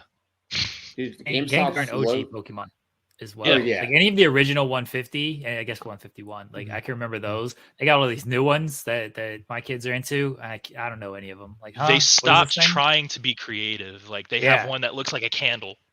They have one. They have one that it's just like a box. Like they're not creative anymore. Yeah, I'm saying I don't know any of these. Like we got to get back to the original 151 because these right. new ones are tripping me up. Not having it. Yeah, GameStop's got some good stuff at the moment. I was just gonna say I was in there the other day and I found the whole Lucha set of like Ultimo Dragon and Black Taurus and like all those in GameStop the other day. They're sweet. So cool. they got some. If you're a wrestling fan, you see this. Like, don't sleep on GameStop. They've actually had some stuff lately. So absolutely. Aaron, we appreciate you joining us tonight, man. Really enjoyed this conversation, and look, you're welcome back anytime, especially if we're just gonna talk sports and not wrestling. Although we like wrestling, but also it's nice to take a break from the wrestling. Where can everybody find you at? So yeah, I was actually gonna ask y'all for something too. Sure. So on Twitter and Instagram at Real Aaron Mercer, because I'm the real Aaron Mercer, not anybody else. And then as of today, Twitch.com/Real Aaron Mercer. I don't know. I'm not like a streamer guy or anything. Like I don't know how to be that, but I think it would be entertaining if I go back and watch some of my old matches and roast myself. So being that y'all have a show, do you have any suggestions for like what would be like good mics? Or like I'm using my laptop right now and obviously this camera is not great. Do I need a certain camera? What's the best way to have like my chat on there at the same time with the match playing and my face like reacting? Like I need help here. Yes, I think Jerry would probably be able to help a bit. And then also, I know you've wrestled him before, but I don't know how well you know Cole Radrick. He's been doing a lot of streaming lately. And I love Cole. Yeah, he'd be a good guy to hit up because I know he does a lot of streaming in his off time. And he probably sets it up exactly how you're looking to set it up. Okay. I mean, I would hit up Effie, but he's very busy and hardly replies. Yeah, Cole's got nothing going on. Yeah, Cole doesn't do anything. No. He's a loser. No, yeah. Yeah. Cole's just trying to steal corn from the AEW catering, or no, he's afraid to eat the corn in the AEW catering. That's Yeah. what Is he really? No. Yes, yeah, we heard a whole that story about was yeah, we had Matt Brannigan on, and they were at the catering. And Brannigan, he teams with Megabyte Ronnie. He goes out, he'll eat all this shit. Yeah. And Cole was apparently just like, oh yeah, I want to get the corn, I want to get the corn, I want to get the corn. And Brannigan's like, well, just go get it. And Cole didn't go get it. And then finally, when he got back and he was willing to go get it, they were all out of the corn. That's amazing. Cole's he's great. Yeah, if you can hit up Cole, but shoot me a DM on Twitter. I just started following you. Shoot me a DM. I'll help you out with anything you need. Message me anytime, and I'll try. We can link the Twitch. Yes, like URL down here too. If you already have it set up, we can put it in the description of the video so people can click on it and go like follow you and everything over there. Yeah. I actually tweeted it out earlier. Perfect. All the links will be below, regardless. So the Twitter, the Instagram, the Twitch. So everybody can click those links, even if you have not started streaming or anything yet. For people who will maybe hopefully watch this, 6 months from now or something, they will be able to click that link. But yeah, message me. Just shoot me a DM on Twitter, and I'll kind of tell you my setup, and if I need to troubleshoot anything with you, got no problem doing that. Cool, I appreciate it. Cool. Thank you, man. Thank you again, Aaron. We really appreciate you joining us here. And guys, again, you can support Aaron. Check out the links below, and we will be right back here on the Spotlight. We're back. Big thank you to Aaron Mercer for joining us here on the Creator Spotlight. Again, if you're not following Aaron, go do that. Go check out his Twitch. He has not started streaming yet, but he will be streaming hopefully shortly. And he's on Twitter, he's on Instagram, he's on all those places. The links are below. Everybody, really fun chat with Aaron. Hope the recovery goes well for him. I hope his Lakers are continue to be trash as they're 0-1 on the season. Hope him and SB3 have a miserable time together as Lakers fans. Thunder up, everybody. 1-0. 1-0. Thanks everybody for joining us today. Really appreciate it. Appreciate the super chats. Appreciate all the comments in the chat, the thumbs up, the likes, the subscriptions, all that fun stuff. We'll be back next Thursday with a new episode of The Spotlight. Until then, head over to Fightful Overbooked, fightfuloverbooked.com. New episodes of In the Weeds every Monday, Wednesday, and Friday, 10 a.m. to noon Eastern. We had a chat with Cody Chun yesterday on the show. That interview is up as it's separate. That'll be up today, later on this afternoon. Cody was really, really gracious, really fun, really gracious with his time. He's facing Sonata this weekend. That's a big match, but Cody was really fun to talk to. Great dude. So go support him, everything he's doing. What else do we have on Fightful Overbooked? Coexisting with Rob and Maggie every Friday at 3 p.m. Eastern. New episode of Tag Talk, I believe, will be this weekend for Tag Talk. Scheduling with Haley and Kylie is a little all over the place right now, but whenever they get free to do the show, they are free to do the show. So no episode of Tag Talk this weekend with Haley and Kylie. And just go over to Fightful Overbooked, subscribe, support us, support the things that we do over there. Guys, we've be back next week. Head over to Fightful.com for all your news.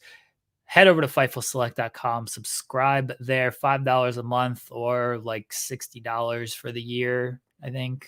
I don't want to give that away, but there are yearly subscriptions now, so you can go do that as well. So FightfulSelect.com, get all the scoops before everybody else. We'll talk to y'all next week. Thank you guys again. Thank you to Stephen Jensen as always. Thanks everybody. Enjoy your Thursday and enjoy your weekend. Yes, happy Halloween, everyone. If this is the only show you listen to from me, this will be me saying happy Halloween to you. If you listen to other shows from me, I'll say happy Halloween other times. Happy Halloween, everybody. Enjoy the rest of your evening. Enjoy the rest of your weekend. Bye, everyone.